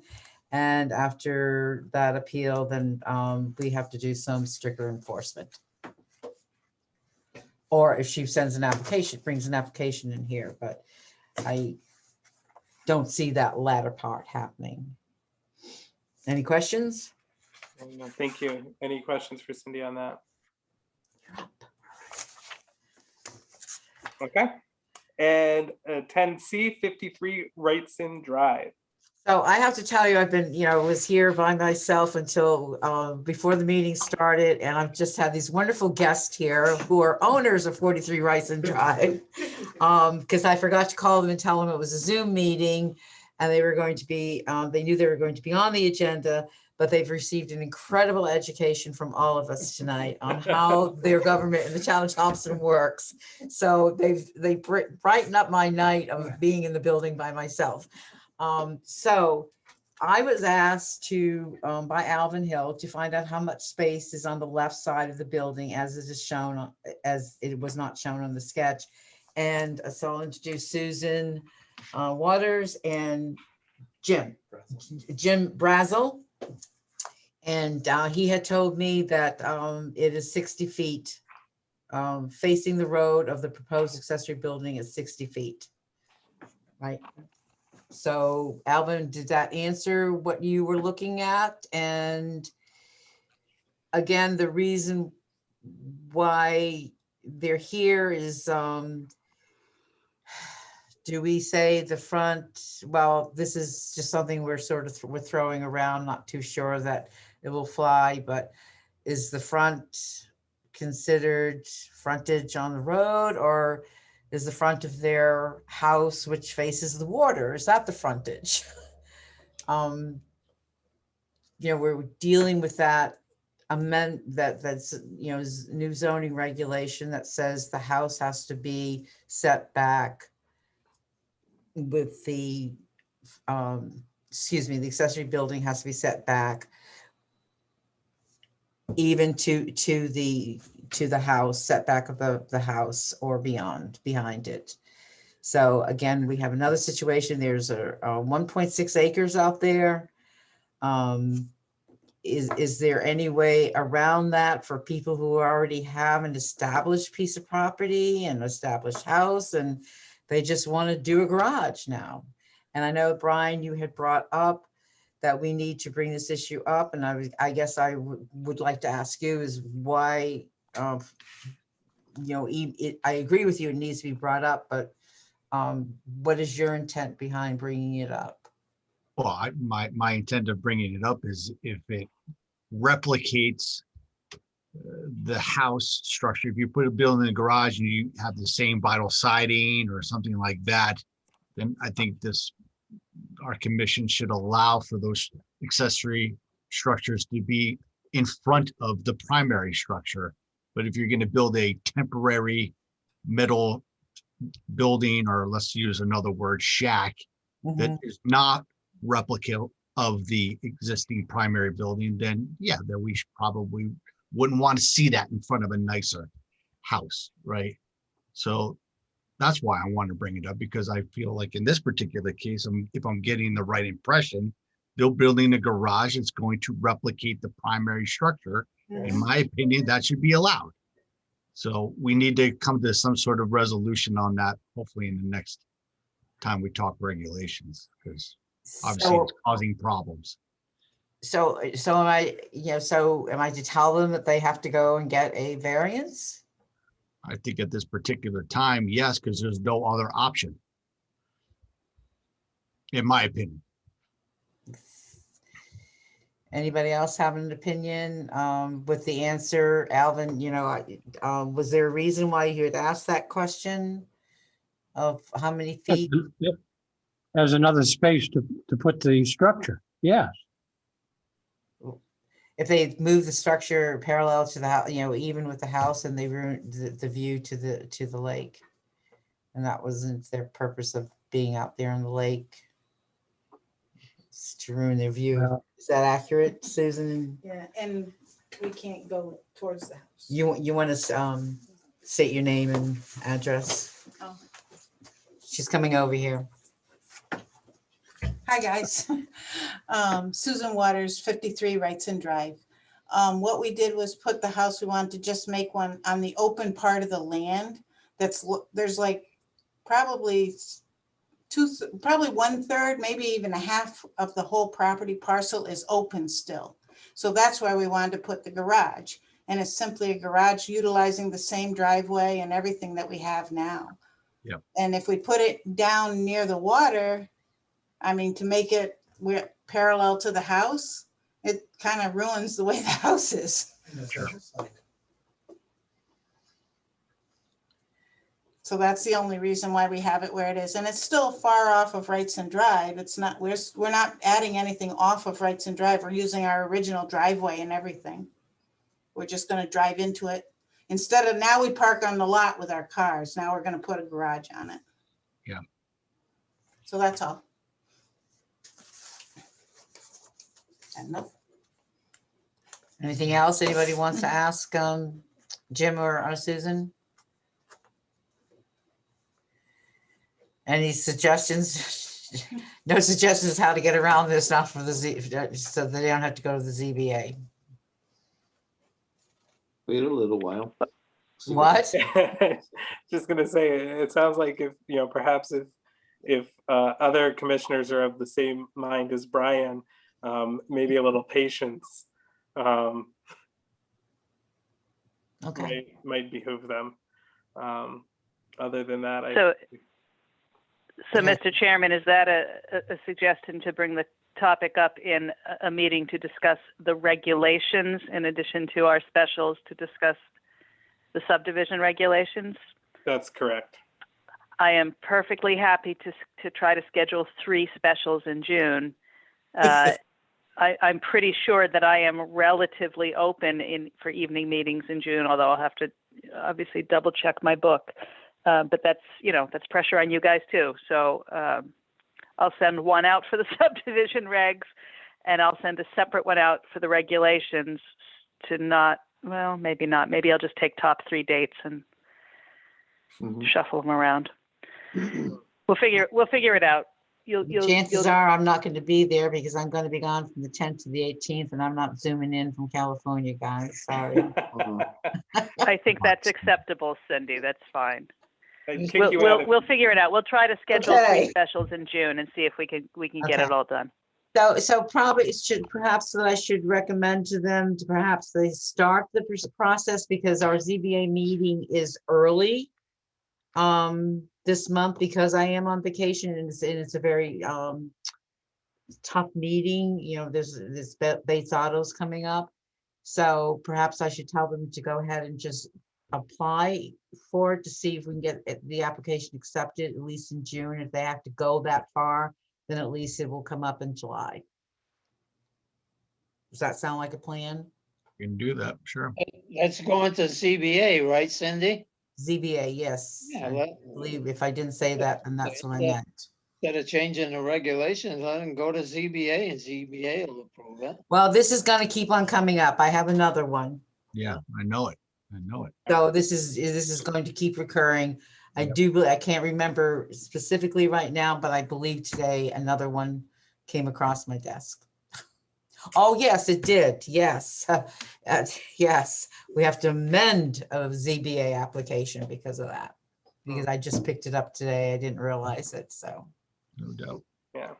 Yeah, so this has come up, guys, a couple times now. So you just have to sort of read the section and think through, was that what you meant?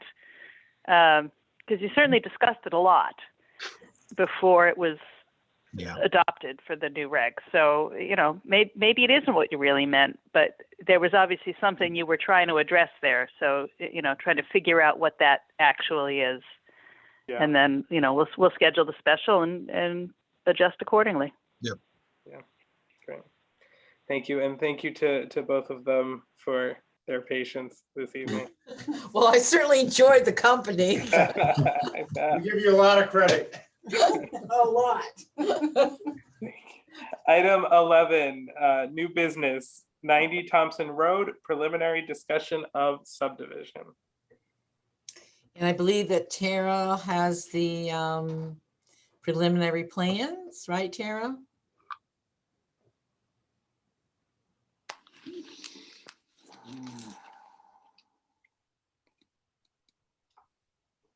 The reason you don't have them, Cindy?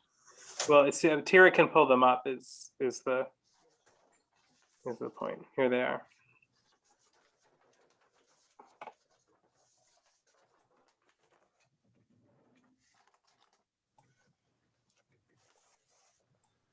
And then I'm sorry, Mr.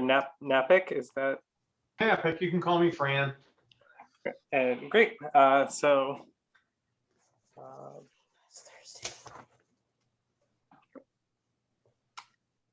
Cindy, did you want to start or did you want to turn it over? I'll have Fran go ahead and start. Okay, It's a prelim, well, yeah, basically what I can say is, let me see what I wrote here, sorry. Oh yes, so he came and has talked to Tara and I, and he's proposing under the shared driveway part of our amended regulations, but it's not in the subdivision regulations yet. He's considering 4 to 6 lots with a shared driveway, a homeowners association, and open space. And I will leave it up to him to explain more. Great. Well, I'm enjoying this meeting so far. I'm sorry it's running so late, but I've been making notes myself. We own a few different properties. We own in Texas, we own in Florida, and we own in Connecticut. But when anyone asks us, where's home? We just always say Connecticut. Connecticut has been our home now for 20 years. We want it to continue to be our home, but we've got 50 to 52 and a half acres up there, give or take. And it's just gotten to the point that at our ages, we'd like to be able to maintain the home. We just don't see it being viable unless we do something like this. So can you see me moving my cursor? No. No, okay. No, John, they can only see my cursor. So you tell me where you want me to No, indicate. Just, this is just a very preliminary drawing. Tara, Cindy, and Caroline and I started with this, I think it was back in fall of 19, and there was anticipation of new regulations coming. And I just was checking in with them every few months, 5-6 months. And it just kind of came to a head this year. So I went down and had Greg Glaude draw up these, this very rough drawing of kind of what we're anticipating. And so in concept, I think with just some minor deviations of lines, this is what we would like to do. And if it's something you would, like to see something done differently, I'll do it. I'm not, Alvin certainly knows me. I was a modeling contractor for years. I've built a number of houses in my life, but so if there was something you would like to see me do, I would certainly incorporate it into the plan. I have to say, guys, I think this is an excellent example of a proposal that incorporates a private road or shared drive.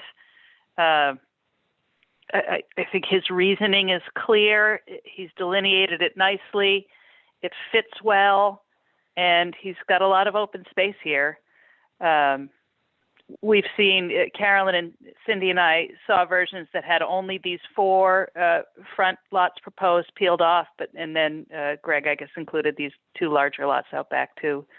But, sort of interesting to consider as we move forward with adjusting the subdivision regulations and considering, how that would work. So here's an illustration for you guys to sort of take a stab at.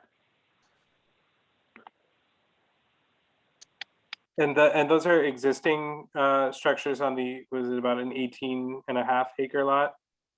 There are 3 currently. There's that one right there is a barn, an equipment barn as it would be. That's a horse stable, 36 by 36 stable, and the one in the middle is our residence. Great. Thank you.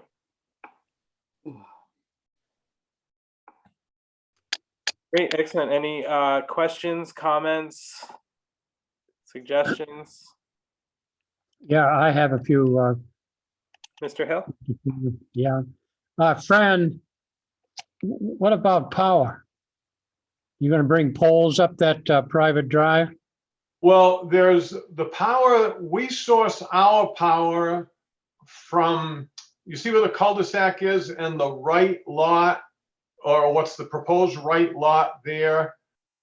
Kind of right where it meets with the, what I would call, according to this drawing, the southerly part. Yeah, move the cursor a little bit to the right. Not straight over to the right. A little bit more.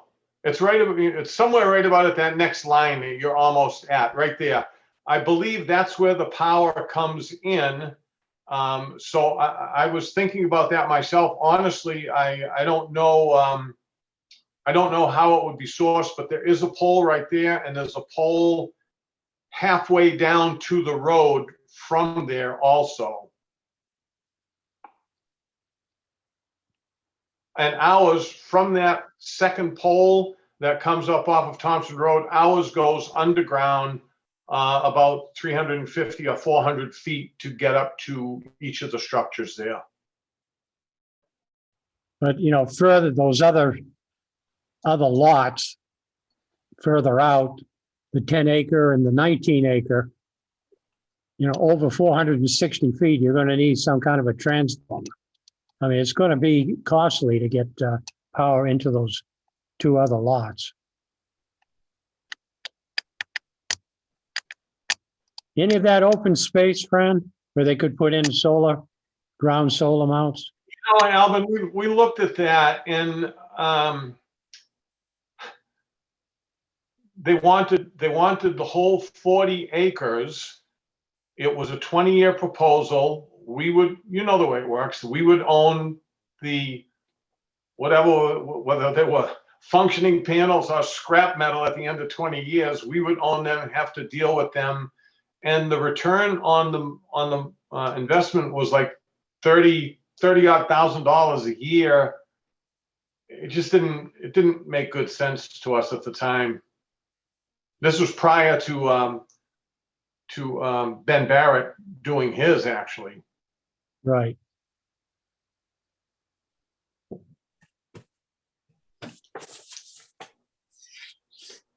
Did you have anything else, Alvin? No, I mean, it's a costly venture for sure. But certainly, I'm sorry, I wouldn't be opposed to delving into this quite a bit further and start getting estimates for these. Maybe it's not cost effective. I don't know. I just know that to keep this house closed up 6 months of the year, it's just not cost effective. So it would mean we sell the whole parcel, which I mean, we consider also, but like I've said from the inception of my dealing here, we consider Thompson our home. We love it up there. It's got a fantastic view, just everything about it. We love it, but it's just not cost effective to maintain that just for the sake of having a home that's up there for 6 months of the year. So we're just trying to do anything. And like Tara said, and I appreciate your kind words, it really is, it would be, Alvin, you know what I've done in the past. Everything I ever said I would do, I did. I never cut quality on anything I did. I think I certainly was a contractor who was respected in the area. This would be no different. Anything I assigned my name to here would not be anything with shoddy work attached to it. I would do it to the best of my ability. Any other? I have no further questions, Joe. Thank you, Alvin. Any other members of the commission with questions or comments?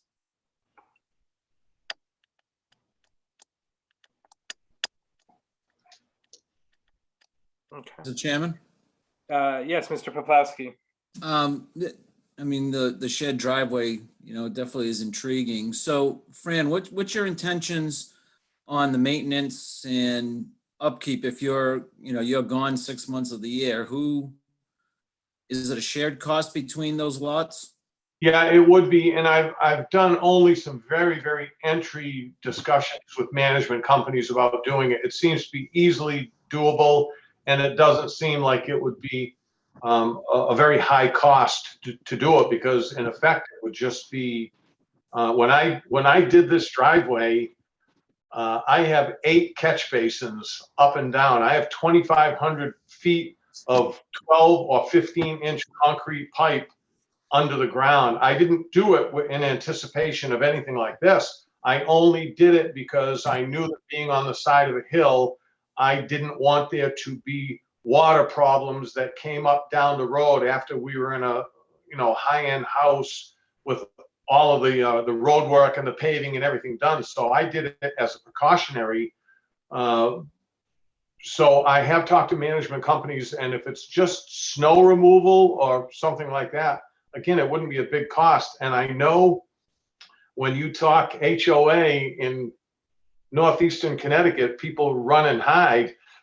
I'm just so used to it down in Florida. It's just a way of living down there. It's just expected. So I think it might take a little marketing with somebody to get people to understand. I also think that there's enough snowbirds that will realize that if they want to have the snow removed and have it look nice, there's going to be a minor cost associated with that. So yeah, I have looked into it, not extensively. Like I said, if you even just give me a general attaboy and go do a little bit more, I'll gladly do whatever I need to do. I'll get all of the proposed costs and things like that. We just kind of, this has been something we've been talking about for about 1.5 years, and now that it's gotten to this point, I'm enthused about it, and I'd like to do more, but I don't want to work for nothing either.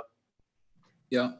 So these, I can't really make out the bottom of the screen, but those lot cuts are within regs right now, the way you've got them laid out? Yes, they are, and I would actually expand on them and give them just a little bit more room. It looks like, I know you only require 20% for the open space. It looks like he's got more like, a third or more. And I'm not opposed to giving more to open space. I might like to meander some of the lines a little bit. Like I say, Greg was good enough to fit me in and just do this drawing on a couple of days' notice for me. So if I went back to him with proposals that you all might have, I would like to meander the lines just a little bit, but nothing that would greatly differ from what we have, but just, change things a little bit. Yeah.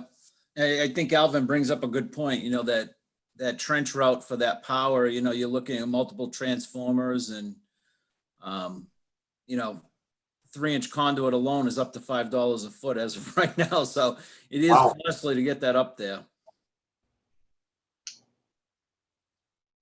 Like I say, it's not something that's new to me. I just haven't done it in many years now, but I'll look into all of it. If it's something that you think would fly with the town, if you think it would be beneficial to have something like this as a new proposed subdivision, I'll gladly work to get you the answers. Yeah, I would echo Tira's sentiment that this is, an example of what we've been talking about for a little while now. And, it might be a challenge to work out some of these things that Alvin and Dave are bringing up, but, I wouldn't, speaking for myself, not from our end. What I would suggest, Mr. Chairman and members of the commission, is since we are going into those subdivision design requirements where we're going to be looking at, at the language we're going to want, that we should include this as an exemplar, obviously being careful. We wouldn't want to imply any kind of approval or not approval in the process, but it can be helpful to have something to sort of sketch on and say, well, what about this problem? How would we solve this? We have this, and then the other one in a denser configuration is the one that Mercier's got, pending us correcting the zone with a private road and more compact development. So it's two instances of private roads or shared drives that you can use as sort of templates to try to figure out the problems. So I would suggest that in our June meetings as we discuss the design guidelines. Yeah, thank you. And if I could say just one more thing, please. This actually, as a concept, went back to when John Mahan was around. He and I actually did 2 or 3 walks of the whole property. He's the one who actually lit the fire under my butt and said, you ought to do a conservation subdivision up there. The town would go for it, and it would be, the whole idea of giving at the time. I think what we were talking about is something a little bit different. We never actually put it on paper, but if there were, let's just say that there were 8-acre lots, that 4 of it would go with some sort of a town. I don't know whether it would just be open space but 4 acres would go to the town. 4 acres would go to the homeowner. They could use the land, but they could never construct anything on it. So again, that goes back to when Johnny was still alive. We started talking about that. So this is really just the culmination of many years of, yeah, maybe. And now that it's gotten a little bit closer to fruition, I don't mind doing it if like Cindy said, if you kind of put me in a direction of, sure, go do something else, I wouldn't mind being the guinea pig. I would let you mold it to however you thought would be best for the town. I really anything that happened that was good for the town would also help us. So Well, thank you very much. Thank you for your time, and thank you for being here tonight and your patience in being at the end of the lengthy agenda. I enjoyed it. I did my time on board, so I know I don't miss the hard work that you guys put into it and all the time that you're having to spend here. But I did enjoy it. Great. Thanks very much. If there's nothing else on that item. Excellent. Item 12, commissioners' comments. Mr. Chairman. Mr. Lanky. I would like to make a comment to the rest of the commissioners. I've been doing some homework, research and everything on this paintball thing that's been going on. And I've taken pictures, been over there quite a few times, had phone calls, didn't mind driving over. It's only around the corner for me, so to speak. And some of the research that I found and talked to people that have this business, if you want, I found this website. It's called paintballprodigy.com. And it was very interesting because they gave the aspects of the injuries, not pertaining not just to the participants of the sport, but also if you got an area where any outsiders, like, neighbors or something, that if they get hit with a paintball, which is a 13 millimeter or ½ inch in diameter, it can hurt. And the velocity of these paintballs, like I said, paintball is not my gig, but me is antique cars or whatever. But the injuries to individuals can be substantial. And I recommend you go on this website and look it up and just read it, especially about the parts about the paintball guns where they got 3 different calibers, and it just blew me out of the water. So this is something I think we need to look at, especially if we're going to have something that's going on in an RRAD area or whatever. We must think of the safety aspect of it. I can understand the neighbors' concerns, especially if somebody's over 300 feet away, which a paintball can travel. And something we need to look at and put into our regulations. I think we might have to make some regulations like a private shooting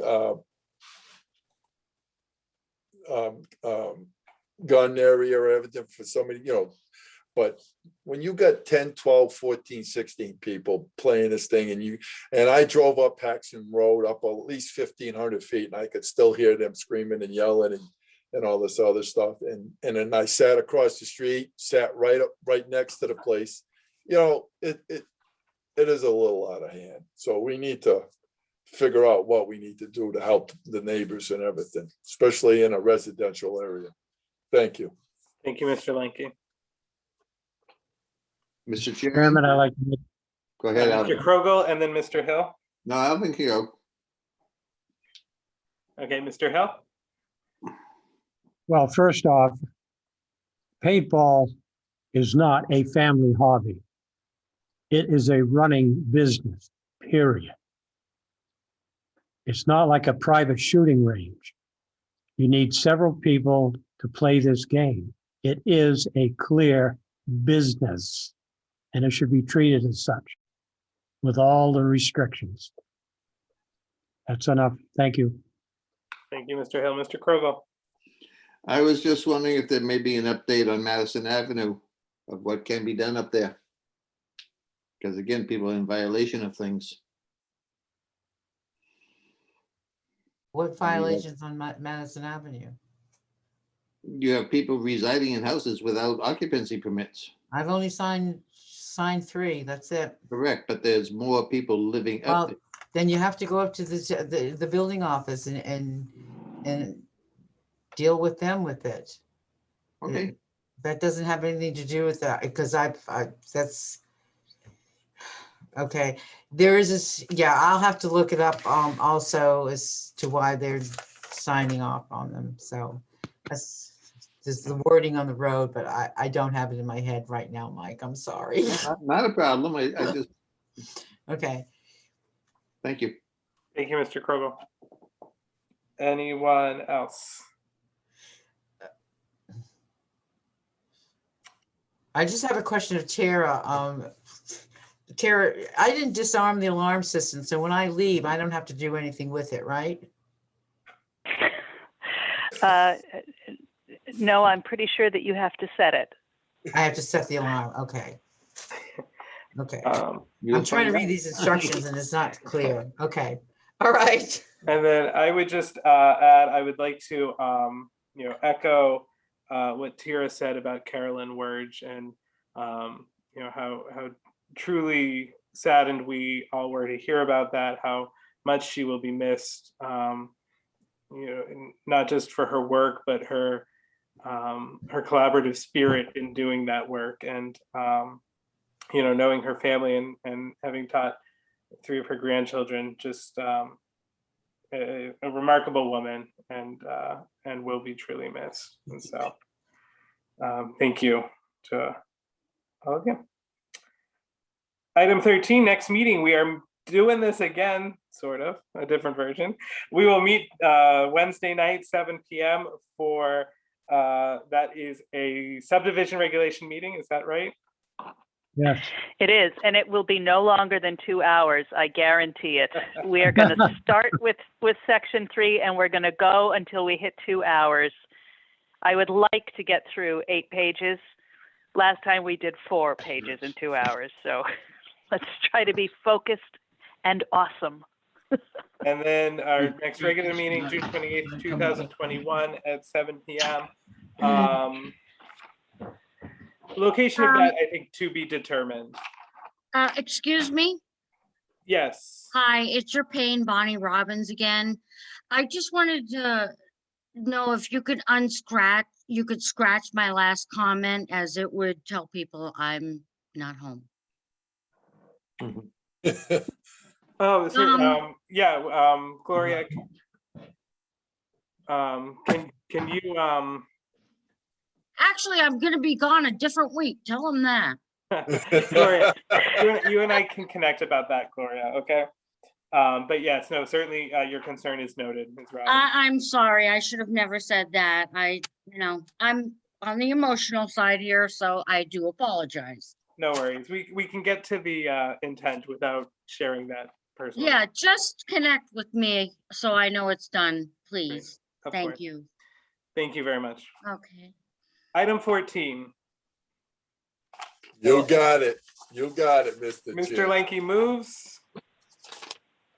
Alvin Hill seconds. Alvin Hill seconds. Adjournment Bedtime. is 10:50 p.m. Ladies and gentlemen, this meeting is adjourned. Thank you very much. Have a great you. night. Good night. Good night, everybody.